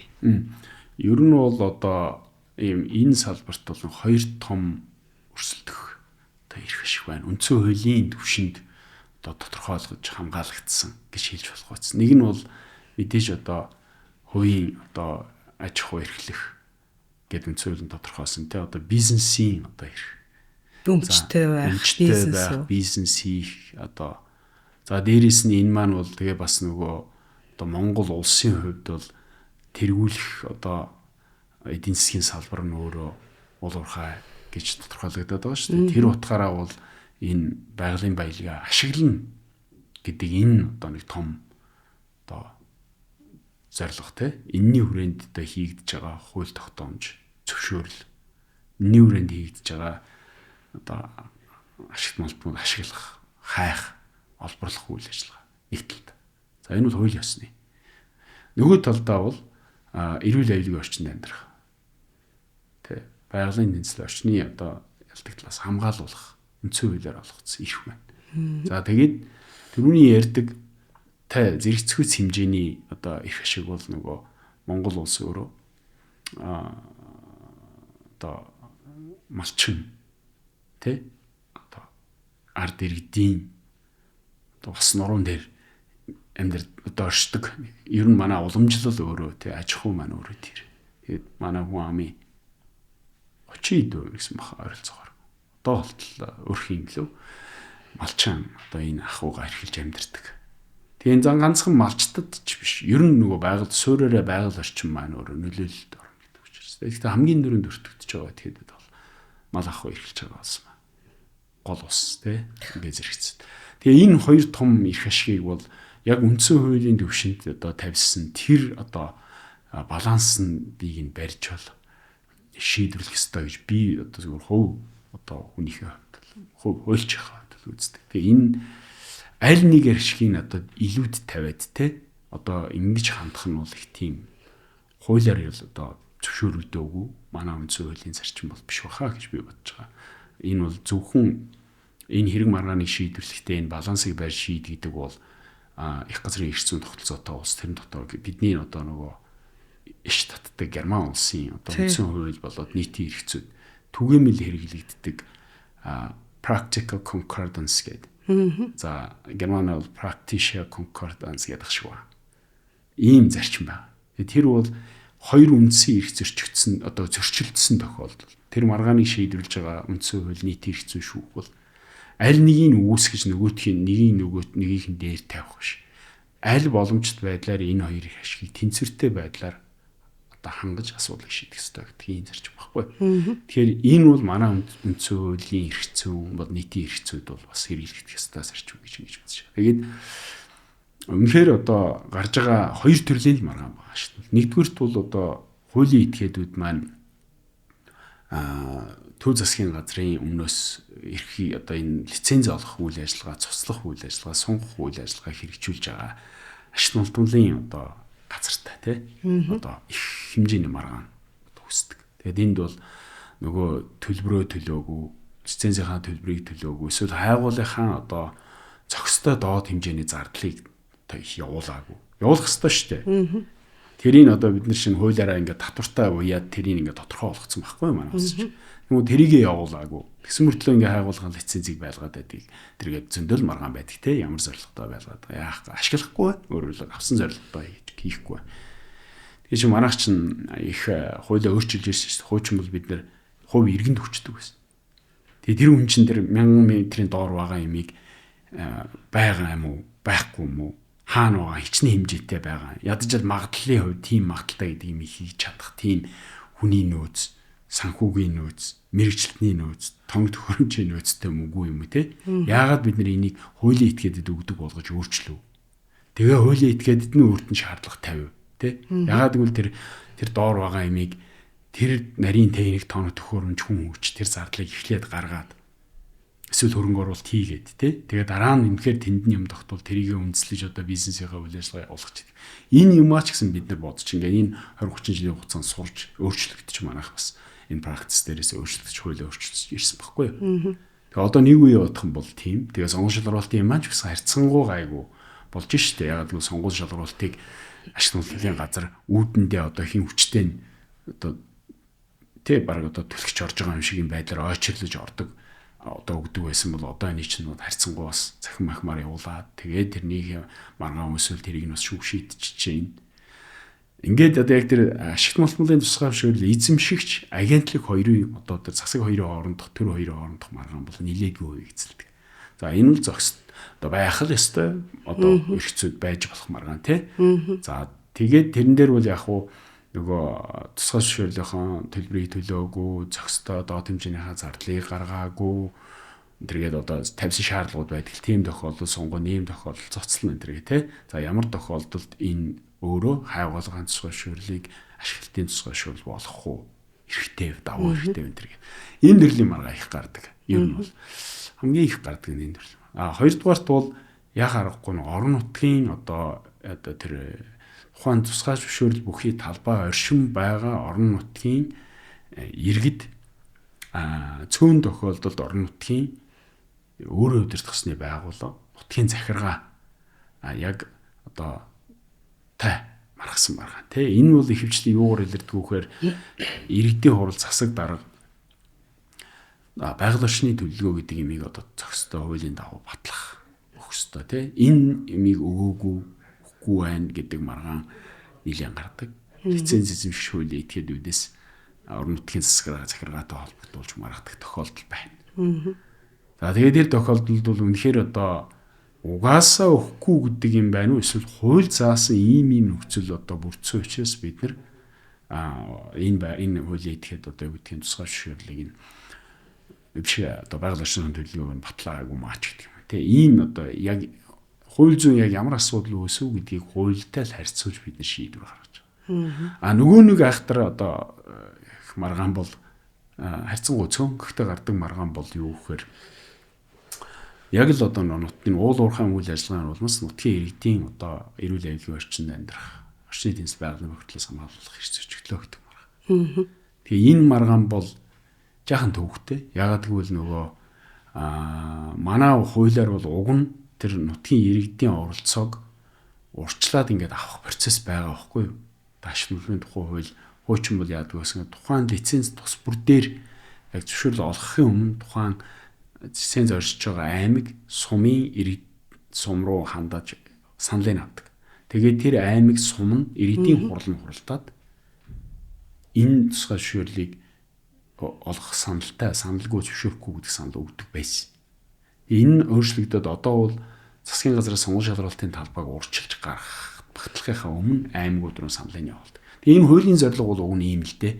Нэгэнт Монгол улс ашиглалтын тухай хуультай адилхан энэ тэнцүү адилхан одоо газрын тухай хуулиар ч юм уу тухайн орон нутаг өөрийнхөө газар дээр газар эзэмшүүлэх чинь үлж байгаа хэмжээний зорилтоор тариалангийн зорилтоор шиг эзэмшүүлэх эрх олгох тийм адилхан эрхтэй байхгүй. Тэгэхээр тийм төрүүлээд үүссэн эрх хууль ёсны ашиг сонирхлуудтай энэ одоо өгч байгаа тусгай зөвшөөрөл зөрчилдөхгүй тий. Тэрийг асууж штэ хууль. Тэгээд тийш давхцчих болохгүй штэ. Гэтэл яг энэ санал авах ажиллагааг яг тэр хуулийн зорилгод нийцсэн байдлаар одоо бүрэн дүүрэн аваагүй иргэдийн оролцоог бүрэн хийгээгүйгээс болоод тухайн үедээ одоо саналгүй эсвэл одоо саналыг өгөх хугацааг нь өгөөгөөс болоод зөвшөөрсөн тооцогдоод ингэ явчихдаг. Гэтэл яг лиценз авагдаад нөгөө одоо ажиллагаа эхлэх гээд очихоор иргэд нь мэдээд тэгээд одоо эн чинь ийм голтой, ийм устай, ийм уултай тийм ийм үлжээ авчаа тэгээд маргаад эхлэхээр та нарын одоо юу байхгүй урд нь авцсан штэ ч гэдэг юм. Тэгээ ийм байдлаар ингээ маргаан үсэд их тийм төвөгтэй байдал үсэд байгаа. Тэгээ энэний цаана бол яг хуу байгаль орчны хамгаалах тухай хуулиар иргэдэд шууд өөрсдөө нэхэмжил гарах эрх нэгдүгürt олгоцсон байна. Хоёрдугаар хамгийн гол нь захиргааны хэрэг шүүгтэн шийдвэрт тухай хууль зааснаар бол нөгөө нийтийн эрх ашигын дөрвөн төрлийн нэхэмжлийн нэгэнд нь бол одоо хүрээлэн буй орчны эрх ашиг гэж байгаа шүү дээ. Тэр бол шалгуур тавьдсан, тэр шаардлага хангацсан төрөөс байгууллагууд нь одоо яг тэр асуудлаа тодорхойлоод нийт эрх ашигын нэхэмжил гарах. Тийм бол харьцангуй цөөн одоо өмнөх тэр ашиг нөхцөлийн маргаан. Тэгтээ бол би. Тэгээ иймэрхүү маргаан бол яг ашиг нөхцөлийн одоо эрх зүйн хүрээнд бол өсөж байгаа. Энтэй холбоотойгоор бас тодруулъя гэж бодоод байгаа нэг зүйл юу гэхээр энэ байгаль орчны энэ одоо байгаль орчинд ухарч байгаа хохирол тийм хохирол гэх юм уу одоо байгаль орчны ингээд сүйтгэж байгаа байдлыг манад одоо яг нарийн дүн шинжилгээ хийдэг тий. За энэ эргээд шүүхэд одоо шинжээч тэрийг тайлбарладаг ч гэдэг юм уу. Энэ одоо ерөнхийдөө соёл хэр сайн одоо нэвтэрч чадсан бэ? Яг одоо юу гэдгийг шүүхтэр энэ байгаль орчинтой холбоотой ийм одоо юу гэдгийг энэ тентхийн одоо олборлолтой холбоотойгоор тий яг тухайн иргэдэд эсвэл тухайн одоо орон нутагт үүсэж байгаа байгаль орчны экологийн ямар нэгэн асуудал зөрчил үүслэе гэхэд тэрийг яг одоо экологийн талаас нь тийм ээ яг дүн шинжилгээ хийгээд байгаль орчны үнэлгээг нь одоо иж бүрэн сайн хийж чаддгүй шүүхэд дээр нь процесс энэ хэр явдаг юм бэ? Яг нэлээд нөгөө комплекс асуудал баггүй. Ер нь бол ашиг нөхцөлийн тухай хууль зааснаар бол үе шаттайгаар ингээд нөгөө одоо байгаль орчинд нөлөөлөх байдлын үнэлгээ наривчилсан болоод ерөнхий үнэлгээ тий тэгээд тухайлсан одоо шаардлагатай үед үнэлгээнүүд хийх. За ингээд уурхай нээх хаах ч байдаг юм энэ үе шатуудад бүгдэн дээр нь ингээд эсвэл тухайн жилийн байгаль орчны одоо төлөв хамгаалах төлөвлөгөө гэж байдаг. Тэгээд тухайн жилд байгаль орчны хамгаалах төлөвлөгөөг заавал сумынхаа юугаар батлуулна. Тэр ч гэх юм уу.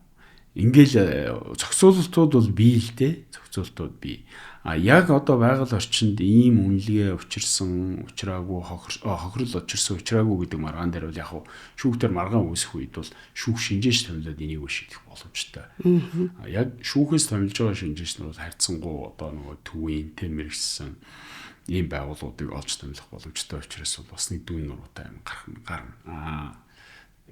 Зүгээр би бодохдоо тэр иргэд хохирол гэдэг дээр бол бас бид нэг наанта цантаа хандмаар юм шиг. Альва үйл ажиллагаа өөрөө тодорхой хэмжээний нөлөөлөл үүсгэх. Тэ?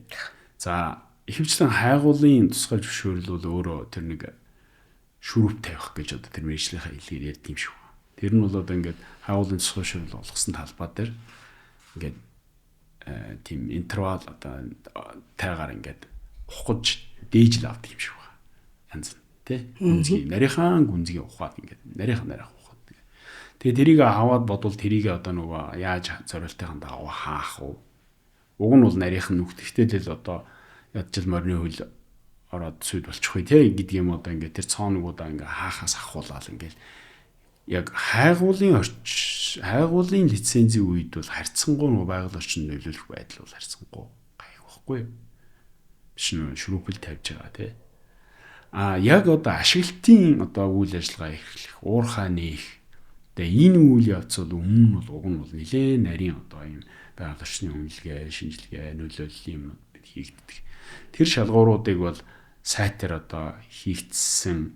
За энэ бодиттой хэсгийн тэр дээр бол мэдээж одоо дан ганцхан нэг иргэнтэй нэг малчин гэхээсээ илүү одоо магадгүй төрөмс байгууллага тэр мэржлийн байгууллагууд уг нь бол ер нь нийтийн эрх зүйч өөрөө хоёр эрх ашигыг илэрхийлж нийтийн эрх зүйн бүх хууль тогтоомжуудын цаана хоёр эрх ашиг явдаг байхгүй. Нэгдүгээр бүх хүний ойлгомжтой нийтлэг эрх ашиг. Бидний одоо нөгөө эв зүйтэйгээр тэг нийтлэг ач холбогдолтой юм тий тэрийг хамгаалж байгаа шүү дээ. Тэр нь бол одоо түрүүний ярьдгаар улсын эдийн засгийг агч төвчж явах хэрэгтэй. Тэрний хажуугаар байгаль орчин маань хэвийн байх хэрэгтэй тий.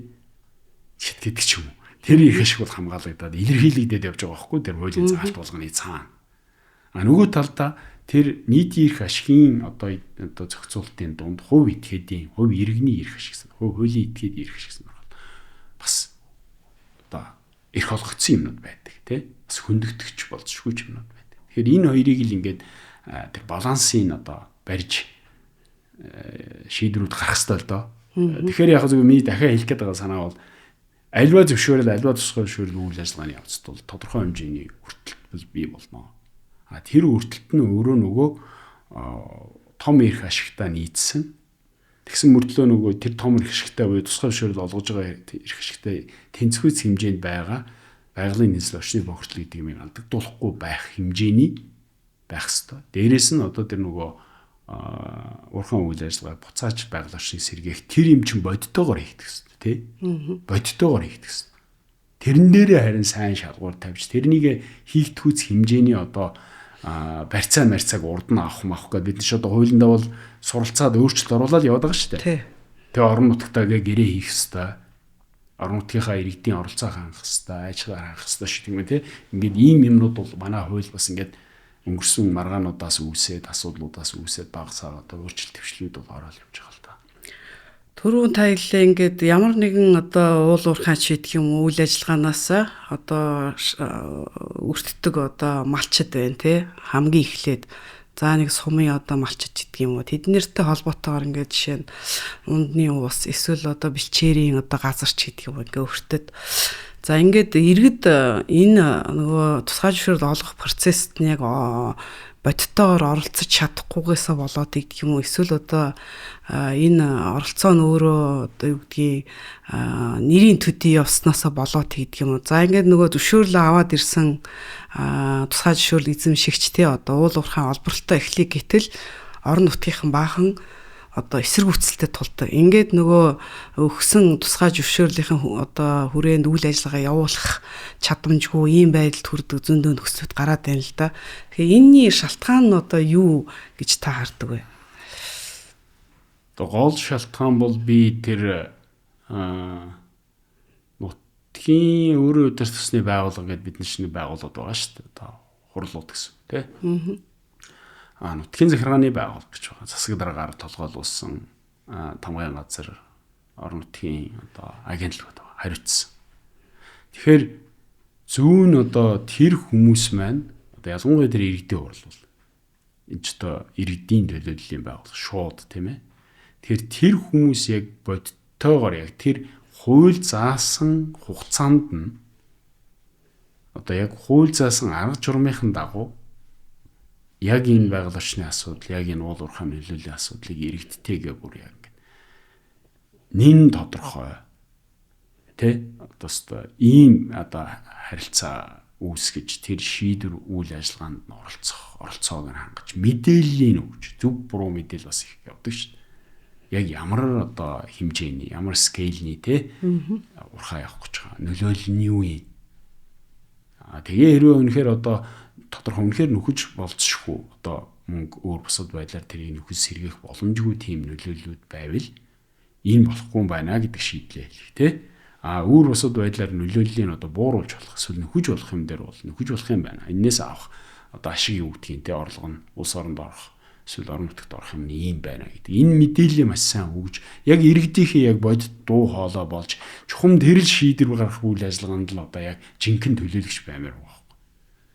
Тэр процесс хангалтгүй яваад байна. Тэр процесс миний бодлоор тэр процесс ер нь бол хангалтгүй байгаа. Тэр процесс хангалттай байж гэмээр сая яг тэр нөгөө иргэний тухайн орон нутгийн иргэдийн тэр шийдвэр гаргах үйл ажиллагаанд дуу хоолойгоо хүргэх мэдээлэл авах улмаар оролцох тий.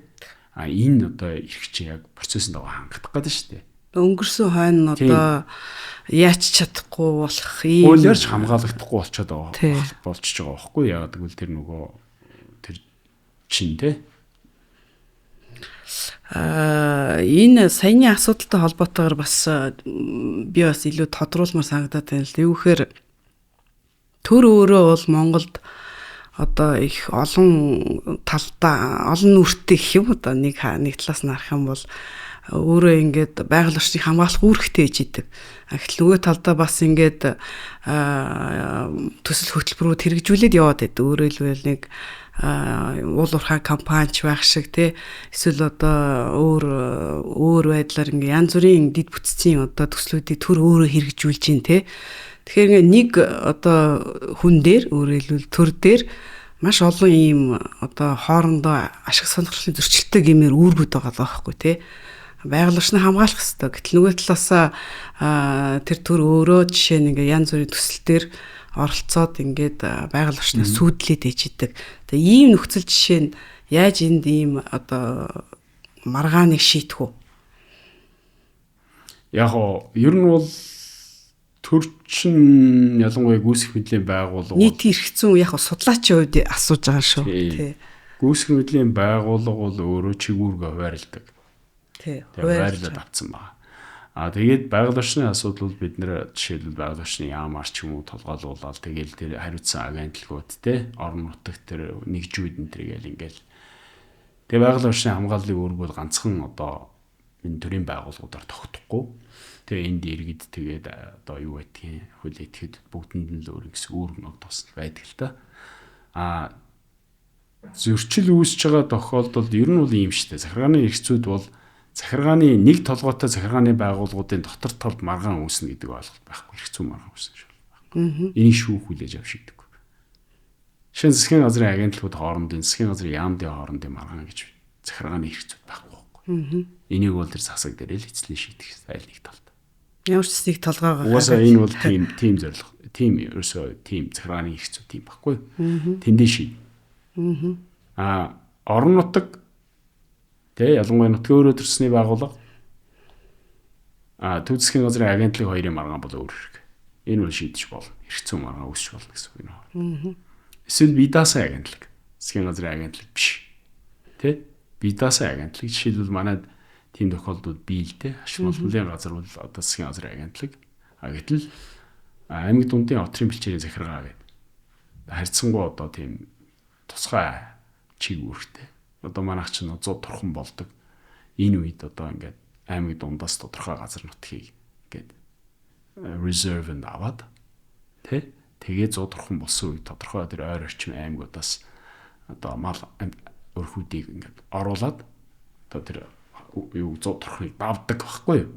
Тэгэхээр энэ байгууллагуудын хооронд одоо маргаан гарсан тохиолдол байна л да. Тэр аймаг дундын отрын бэлчээрийн газрыг жишээ тэнд хамаарсан байсан газар дээр одоо ашиглуулж өгдөг ч юм уу тий. Тэгээд иймэрхүү маргаанууд гарахад бол жишээ нь захиргааны шүүх шийддэг. Ягаад гэвэл энэ бол өөрөө эрх зүйн маргаан баггүй. Харин тэр дотроо үүсэж байгаа маргааныг бол тэр толгой дээр кабинет нь өөрөө шийдэх ёстой. Тийм л зарчим ер нь бол судалгааны үүднээс хариулахад бол тийм л. Тэгэхээр бид бол захиргааны иргэний одоо шүүх ер нь иргэнд ямар ачаал бүгдэлтэй гэдэг талаас нь нэлийн ярьлаа л да. Тэгээ сая бол ингээд яг тодорхой салбар эрх зүйгээр ямар төрлийн маргаанууд үүсдгийг за одоо аль талаас ямар одоо гол нэхэмжил гаргадаг асуудлууд нь юу ингээ ярьлаа. Яг захиргаа бол одоо маш олон субъектээр дамжуул захиргааны хэргийг шүүхэд одоо хариуцагчаар оролцдог байх гэдэг нь тий. Тэгэхээр захиргааны хувьд одоо анхаарах ёстой юмнууд юу нь юу гэдэм бэ тий. Одоо маргаануудад ер нь давтагддаг асуудлууд нь юу юм? Ер нь одоо юу гэдгийг хариуцагч байнга л манайхны нэг түгээмэл нэг ийм асуудлууд гардаг штэ. Энэ давтагдаад байгаа учраас ер нь захиргаанд та зөвлөгөө өгөхөр бол ямар зөвлөгөө өгөх?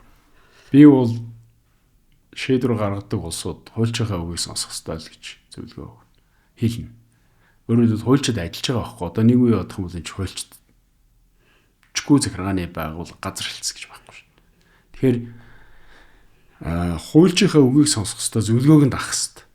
Хуульч чи өөрийн ажил мэргэжил үүрэг нь өөрөө тэр имиж чи хууль зүйн үүднээс шалгахч таныг алдаа мадаггүй хууль зүйн эцэст үсэлгүй маргаан татагдан орохоос сэргийлэх зорилгоор тэр ажлыг хийгээ цалингийн аваа сууж байгаа. Тэр ажлаа хийж байгаа л баг. Хийж байгаа. Ер нь үлдээх нь хийж. Тэгэхээр тэр хүмүүсийн үг зөвлөгөөг шийдвэр гаргах үйл ажиллагаанд л авах хэрэгтэй. Тэгж гимэн хэлээд нь шүү дээ. Тэр эцэст үсэлгүй маргаанд юм татагдж орох. Ийм юмнаас бол бас харьцангуй хэмжээгээр зайлсхийх боломжтой. Тэгээд хоёрдугаар зүгээр хэлбэрийн хувьд бид дөрвөллээ шүү дээ. 2004 онд ингээ хуульчгүй байж байгаа хуульчтай болчлоо гэж. Одоо бид нар дараагийн түвшинд хэлбэрийн хувьд хуульчтай болцсон. Зарим газрууд энийг яг агуулгын хувьд бас яг хуульчаа хэрэглэхгүй байна тий. Хуульчийнхаа одоо тэр эрх хэмжээ, зөвлөгөө, шийдвэр гаргах ажиллагаанд оролцох тэр өр нөлөөг ер нь бодиттой ашиглахгүй. Тийм байх юм бол эн чинь бодит байдлаар манай захиргаач өөрөө одоо төлөвшөхгүй байх гэсэн үг шүү. Тэгэхээр тэр хэрийг гаргах хэрэгтэй. хэлбэрийн биш агуулгын хувьд хуульчаа ашиглах хэрэгтэй. Ижил би одоо ерөнхий байдлаар бол зөвлөгөө өгмөр. Тэрнээс биш шийдвэрээ гаргачаад хамгаал гээд хуульч явуулах бол хэцүү шүү дээ. Тий, яагаад гэвэл тэр хуульч чинь тэ шийдтэн биш. Шийдвэр гаргахад баримтлах ёстой тэр үе шатууд, гаргахад харгалзан үзэх ёстой нөхцөл байдлууд тий. Дөрөв бидний захиргааны ерөнхий хуулиар хууль дүнслэх зарчим. Бодит нөхцөлийг тодорхойлох. Шийдвэр гаргаж байгаа шийдвэр чинь зорилготой нийцсэн байх. Тохирсон байх арга хэмжээ чинь. Энэ юмнуудын шин тэр хүн шүүхийн өмнө очиад хамгаалж чадахгүй шин. Маргаан гарвал. Тэгэхээр эхлээд энэ хүнийхээ оролцуулж ийж дараа нь энэ хүн чинь тэр маргаан гарахаас сэргийлэх байхгүй. Захиргааны одоо эрх зүйгээр дагнаж байгаа хуульч нарт тийм ээ. Ер нь захиргааны шүүгч эсвэл хуульч болох гэж байгаа хүнд та бас ингээ багшилдаг хүн. Тэгэхээр ер нь ямар шин чанарууд гэх юм уу, ямар ур чадварууд заавал байх ёстой захиргааны иргэн шүүгчд. Тэг яг мэдээж мэршиж ажиллаж байгаа чиглэлээ түлхүү одоо суралцсан байх хэрэгтэй бах тий. Тэр чиглэлийн одоо хичээл сурах хүчийг юм одоо бүрэн дүүрэн авсан. Дээрээс нь бол одоо биднээс бол одоо зайлшгүй болсон зүйл шүүхийн практикаа судлахаас дуугаар болчихлоо шүү дээ. Ягаад гэвэл 21 оны шүүхийн тухай хуулиас хойш тий хууль хэрэглээний нийгмэл байдлыг хангах зорилгоор хяналтын шатны шүүхээс бол тодорхой ач холбогдолтой гэж үзэж байгаа хэрэг маргаануудыг одоо хэлцэж тэрүүрээ дамжуулж одоо тухайн маргаантай их үзэрчлэлтэнтэй асуудлыг одоо хуулийн хэрэглээг тогтоох ийм зорилготой болчиход шүү. Тэгэхээр тэр шүүхийн практик судлахгүйгээр одоо бол хуульчд яг бодит байдлаар ажиллаа хийх аюу хэцүү. Амжилттай хэрэгж өр нөлөөтэй хуульч байх бол шүүхийн практик судлахгүйгээр одоо яагаад ч байхгүй. Тийм учраас би бол одоо хэрвээ мэрэгч ажиллах гэж байгаа хуульч залуучууд байвал мэдээж ерөнхий мэдлийг онл суур хууль ямаа үзэн түлхүү тэр чиглэлийнхаа амийг судлан те арай илүү түлхүү юм. Дээрээс нь яг тэр салбарын одоо хэрэглээг тогтоож байгаа хууль тогтоомжуудыг маш сайтар судалж. За ижил дэвшний сонирхолтой улсуудтайгаа тэрийг хилцэж одоо бид нар сүүлийн үед энэ case study гэдэг нэг англи хэл дээр тийж тавиад байгаа. Уг нь бол бид нэр хэрэг судал гэж байгаа. Захиргааны эрх зүйн хэрэг судал гэдэг монголоор бас нэршээс хэрэглээ сурвал болж байгаа. Энэ хэрэг судлалыг хөгжүүлэх их зорилготой байгаа байхгүй. Тэгэхээр энэ хэрэг судлалын энэ информал те албан бус юм хилцүүлэг яриа энэ мэрэгжлийн энэ юмнуудыг тэрэнд их оролцдог. Тэрийг одоо санаачлахаараа энэ тэнд зохион байгуулдаг хуулийн фирмүүд захиргааны эрх зүйгээр дагнадаг улсууд энэ төр тэгүүлэх сонирхолтой. Тэгвэл бас хүмүүстэй ч их тийм одоо ур чадвар суулгах бодиттой ач холбогдолтой. Би түрүү нэг асуулт орхисон байна нөгөө тэрийг одоо бас нөхөд асууч гэж бодож байна. Ер нь захиргааны маргаан бол бас л 3 шат явдаг, бас их сунжирдаг ийм одоо маргаан гэж бодож байна. Тэгэхээр энэ маргааныг одоо сэргийлэх ямар арга зам байх юм бэ? Одоо жишээ нь талууд бол иргэн аж ахуй нэгж те нөгөө талаасаа одоо төрийн байгууллага энэ хоёр хоорондоо уулзаад одоо юу гэдгийг маргааныг ивэр шийдвэрлэх ийм боломжууд ер нь захиргааны эрх зүйд хэр байдгийг. Ер нь бол захиргааны эрх зүй чинь яг бас хэрэг маргаанаа шүүхтээр ирсэн хойноч гэсэн эвлэрлийн журмаар шийдвэрлэх боломжтой. Шүүгч гэсэн эвлэрүүлэх арга хэмжээг авах үүрэгтэй. Зүгээр ингээд ганцхан статистик хэлчихүү гэж бодож байна. Тэгэн гут 25 онд Монгол улсын нийт анхан шатны захиргааны хэргийн шүүхүүд 3300 гаруй нэхэмжил хүлээж авчээ. 25 онд. Иннээсээ нэг 2000 гаруйд нь юм уу да. Хэрэг үүсгэсэн байна. Захиргааны хэрэг үүсгэж шийдсэн юм байна. Хэрэг үүсгэх. Тэгээд 2000 гаруй хэрэг үүсснээс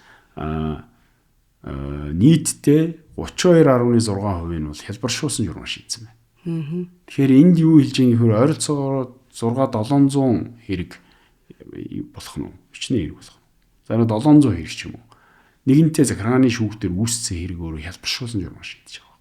Тэгэхээр энэ бол бас шүүхийн төвшөнд очиод ч гэсэн хялбаршуулдаг, хялбар журмаар шийддэг боломж байна те. Бүр нарийн дараагийн нэг сонирхолтой хялбаршуулна гэдэг нь хэдэн талууд өөрсдөө одоо шүүхийн оролцоогүйгээр маргаанаа дуусгаад тэгээ шүүх тэр шийдлийн зөвхөн баталгаажуулдаг гэсэн үг. Тэгээ баталгаажуулахаар тэр шүүгийн шийдвэртэй адилхан хүчин чадалтай. Гэхдээ тэнд бол шүүх яг эвлэрлийн журмаар шийдэхийн дэмжсэн болохоос биш шүүх шийдээгүй. Талууд өөрсдөө дундын гэдэг юм уу. Нэг бол нэхэмжлэгч нь нэхэмжлээсээ татгалзсан. Нэг бол хариуцагч нь нэхэмжлийг хүлээн зөвшөөрдөг. Би манай шийдвэр үйл ажиллагаа юм болсон. Эсвэл талууд дундын хөлбөр дээр тохироод эвлэрдэг гэсэн. Ийм гурван юм. Тэгээд энэ дотроосоо ялангуяа тэр захиргаа өөрөө одоо буруу гэдэг юм уу хүлээн зөвшөөрөд нэхэмжлийг хүлээн зөвшөөрж байгаа тэр хувь бол их сонирхолтой. Бараг 60% нь энэ эвлэрсэн хэрэг дотор шүү дээ.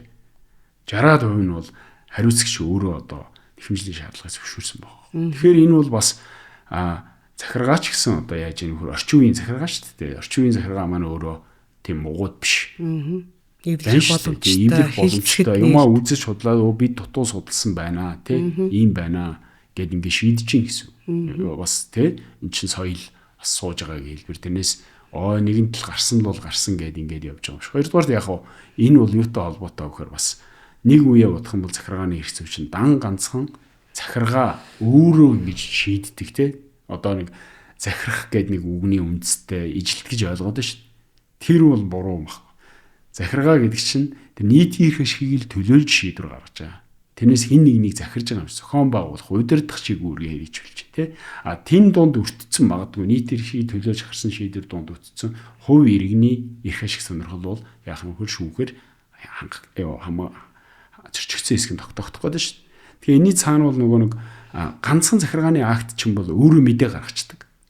Захиргаанд л эрх хэмжээ байдаг. Тэгээд араасаа нэхэл дагуул одоо маргаан үүсэх магадлал өндөртэй. Ялангуяа чи нөгөө хуулиар тогтооцсон сонсох ажиллагааг мэдгэдэгсээр ч хэрэгжүүлээгүй бол тэгээд бүр одоо ойлгомжтой бол тий. Гэтэл шин төрлийн одоо бид нэр 2015 он захиргааны ерөнхий хуулиар шин төрлийн захиргааны шийдвэрийг одоо хуульчилж өгсөн. Захиргааны гэрээ гэдэг. Тэгээ энэ бол захиргаа ганцхан өөрөө мэдж шийдэв биш. Нөгөө эсрэг тал харилцаанд орж байгаа эсрэг талтайгаа гэрээ байгуулах замаар тий. Гэрээ хизээ байгуулах. Хоёр тал хоёулаа нөхцлөө зөвшөөрсөн тохиол байгуулах. Хоёулаа байгуулсан юм дээр араас нь нөхөж маргаан гарах магадлал нь ч бага гэдэг ч юм уу тий. Энэ агуулгаараа бол бас захиргааны эрх зүйд тэр эвийн журмаар шийдвэрлэх шийдвэр үйл ажиллагаанд өртөж байгаа иргэнийг энэ шийдвэр ажиллагаанд өөрийг нь оролцуулах тийм одоо шийдвэрийн төрөл мөрлөө төртөл нэвтэрсэн. Захиргаа бол одоо захирна гэсэн үг бол биш юм биш үү тий. Захираа бол захирна гэсэн үг биш. Хуулиндаа л захирагдах ёстой. Тий. Хуулийн захирагдана нийтийн эрх ашиг, хувь этгээдийн эрх ашигыг одоо хуулийн хүрээнд хангаж шийдвэр гаргана гэсэн.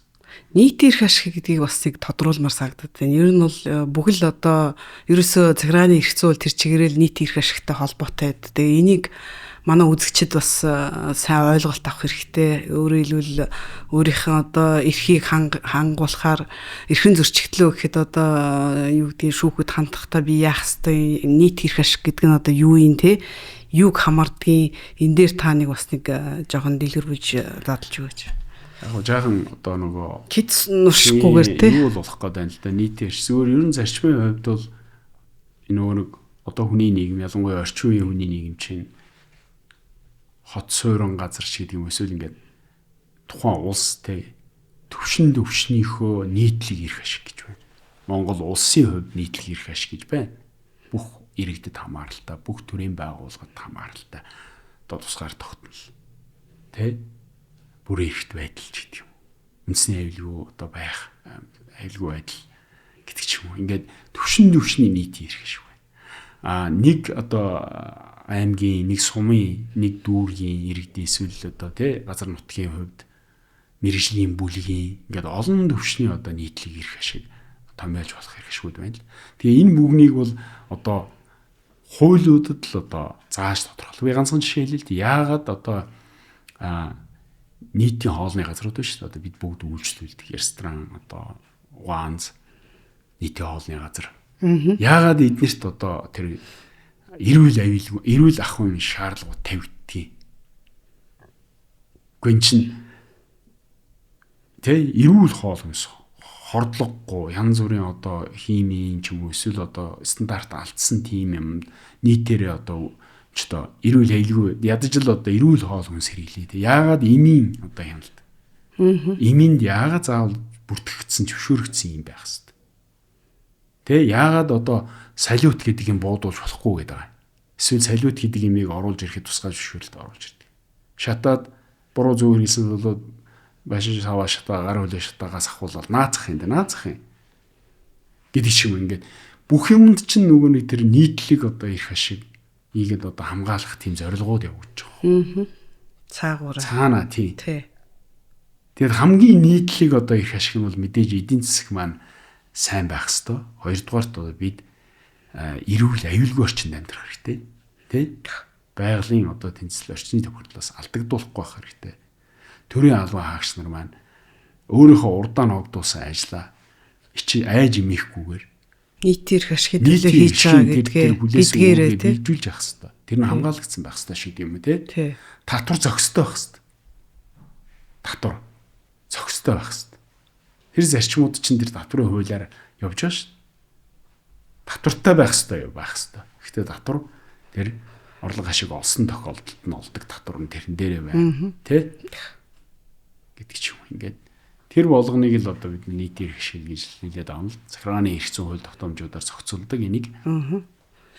Тэгэхээр захиргааны эрх зүй, ер нь захиргаа гэдэг чинь өөрөө маш сонирхолтой ийм сэдв байна. Яриад ивэл бас дуусахгүй те. Бараг хэдэн өдөр ч одоо ярьж болохоор сэдв болгын задлахад л одоо маш их дэлгэрэнгүй ингэж одоо ярих болцоотой ийм сонирхолтой сэдв байгаад байдаг. Тэгээ мэдээж одоо асуух асуултууд олон байгаа. Юу гэдгийг илүү нөгөө би бол одоо нэг асуултыг заавал асуумаар санагдаад байна. Тэр нь илүү нөгөө одоо процессын эрхтэй холбоотой. Өөрөөр хэлбэл иргэнд яг энэ шудраг шүүхээр шүүлгэх эрх гэдэг одоо манай үндсэн хуулинд байгаа тий. Тэгэхээр энэ эрх гэдгийг энэ ямар эрх байдаг юм бэ? За энэтэй холбоотойгоор та бол одоо олон жил яг шүүгч хийж байгаа хүн. Тэгэхээр өдөр тутамдаа одоо юу гэдгийг энэ процессыг явуулж байна тий. Маргааныг шийдэж байна. Процесс явуулна гэдэг маань хэргийг хэн шийдвэрлэж байна. Тэгээ энэ одоо хэрэг хэн шийдвэрлэхэд гэх юм уу? Эсвэл процессын шатанд яг ямар эрх тэр шудраг шүүхээр шүүлэх гэдгийн цаана яг ямар эрх иргэн болгонд байдгийм бэ? Би ийм эрхтэй шүү гэд иргэн болгоно мэдэх ёстой. Одоо шүүгчээсээ бас нэхэх ёстой ах хэрвээ тийм одоо процесс явагдахгүй байвал тий. Тэгэхээр яг захиргаанд онцлог одоо яг энэ эрх нь юу юм чи? Тэгэхээр яг шудраг шүүхээр шүүлэх эрх бол үндсэн хуулийн одоо шүүх эрх мэдэлтэй хамааралтай тий. Иргэний зүгээс шүүх эрх мэдэлд хандах тэр одоо бүх эрхийг өөртөө агуулсан юм үтсэх байхгүй цүм эрх. Тэгээ энэ дотор тэр бүх юмнууд нь багтдаг. Тэгэхээр хизээ шудраг шүүхээр шүүлэхээр хангацсан гэж одоо үздэг бай гэхээр нэгдүгээр хэргийг чинь шүүх гэж байгаа шүүгч өөрөө хуулийн дагуу байгуулагдсан байх хэрэгтэй. Хуулийн дагуу байгуулагдаагүй, хуулийн дагуу харьяалан шийдвэрлэх хэрэг маргааныг тодорхойлоогүй, эрх хэмжээгийн тодорхойлоогүй тийм шүүхүүл шудраг шүүх биш. Институцийн хувьд. Хоёрдугаар тэр шүүгд шүүгч гэж хүн ажиллана, тийм албан тушаалтай ажиллана.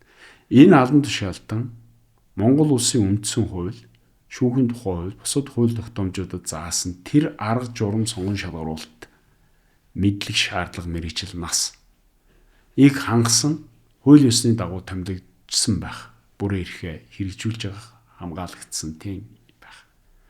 Нэг юм шаардлага тавьчих. Нөгөөх нь бол процессын шаардлага.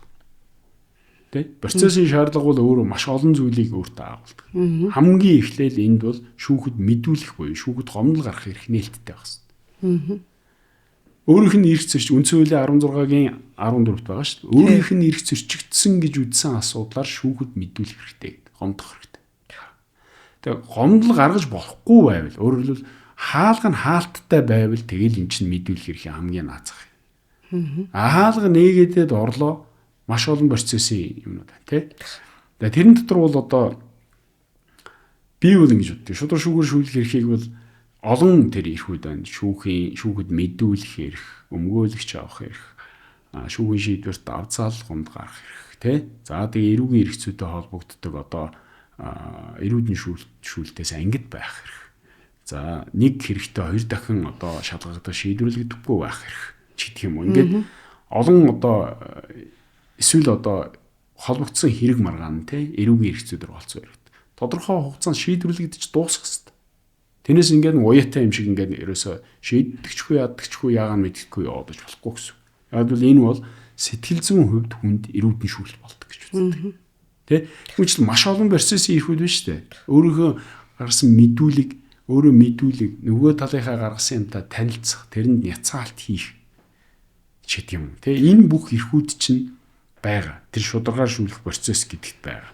Энэ миний бодлоор бол энэний бараг 50% тэр өмгөөлөгч авах эрх гэдэг ихээр бол ер нь нөгөө нэг хангагдсан да. Яагаад ингэж хэлж ийм вэхээр нөгөө мэрэгжлийн тусалцаа, хууль зүйн тусалцаа авснаар маш олон нарийн тэр юмнуудыг мэдэх боломжтой. Би ийм эрхтэй юм байна. Энийг хамгаалуулах боломжтой юм байна.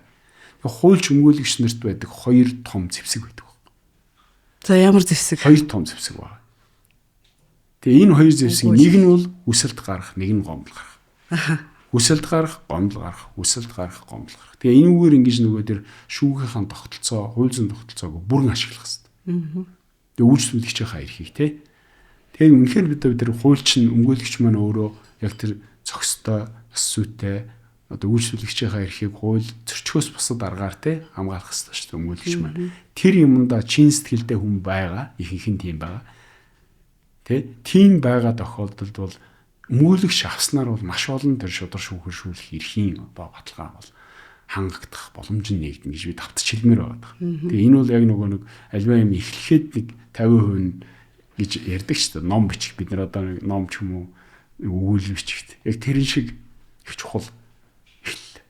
Та бол тэгэхээр шүүх хурлаа бол ямар нэгэн өмгөөлөгч хүүгээр бол ер нь баг явуулдаг гэсэн үг үү? За өмгөөлүүлэх эрх өөрөө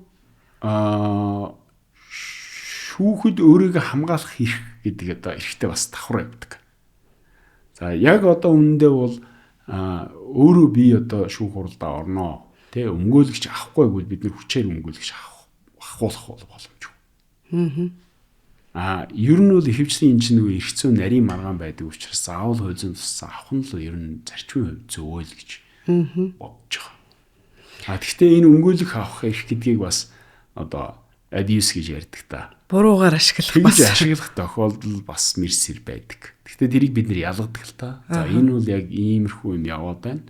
Энэ бол үнэхээр одоо хууль зүйн туссан хэрэгтэй. Хууль зүйн туссан хангай хангах хэрэгтэй гэдэг.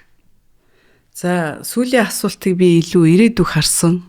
Өөдрөг байдлаар асуу гэж бодож байна. Тэр нь юу гэхээр ер нь одоо захиргааны иргэн шүүхийг та бол одоо анхнаас нь оролцоод явсан. Ингээд тийм учраас та бас ирээдүг нь харж байгаа гэж бодож байна. Тэгээд захиргааны иргэн шүүх ер нь ямар болох вэ?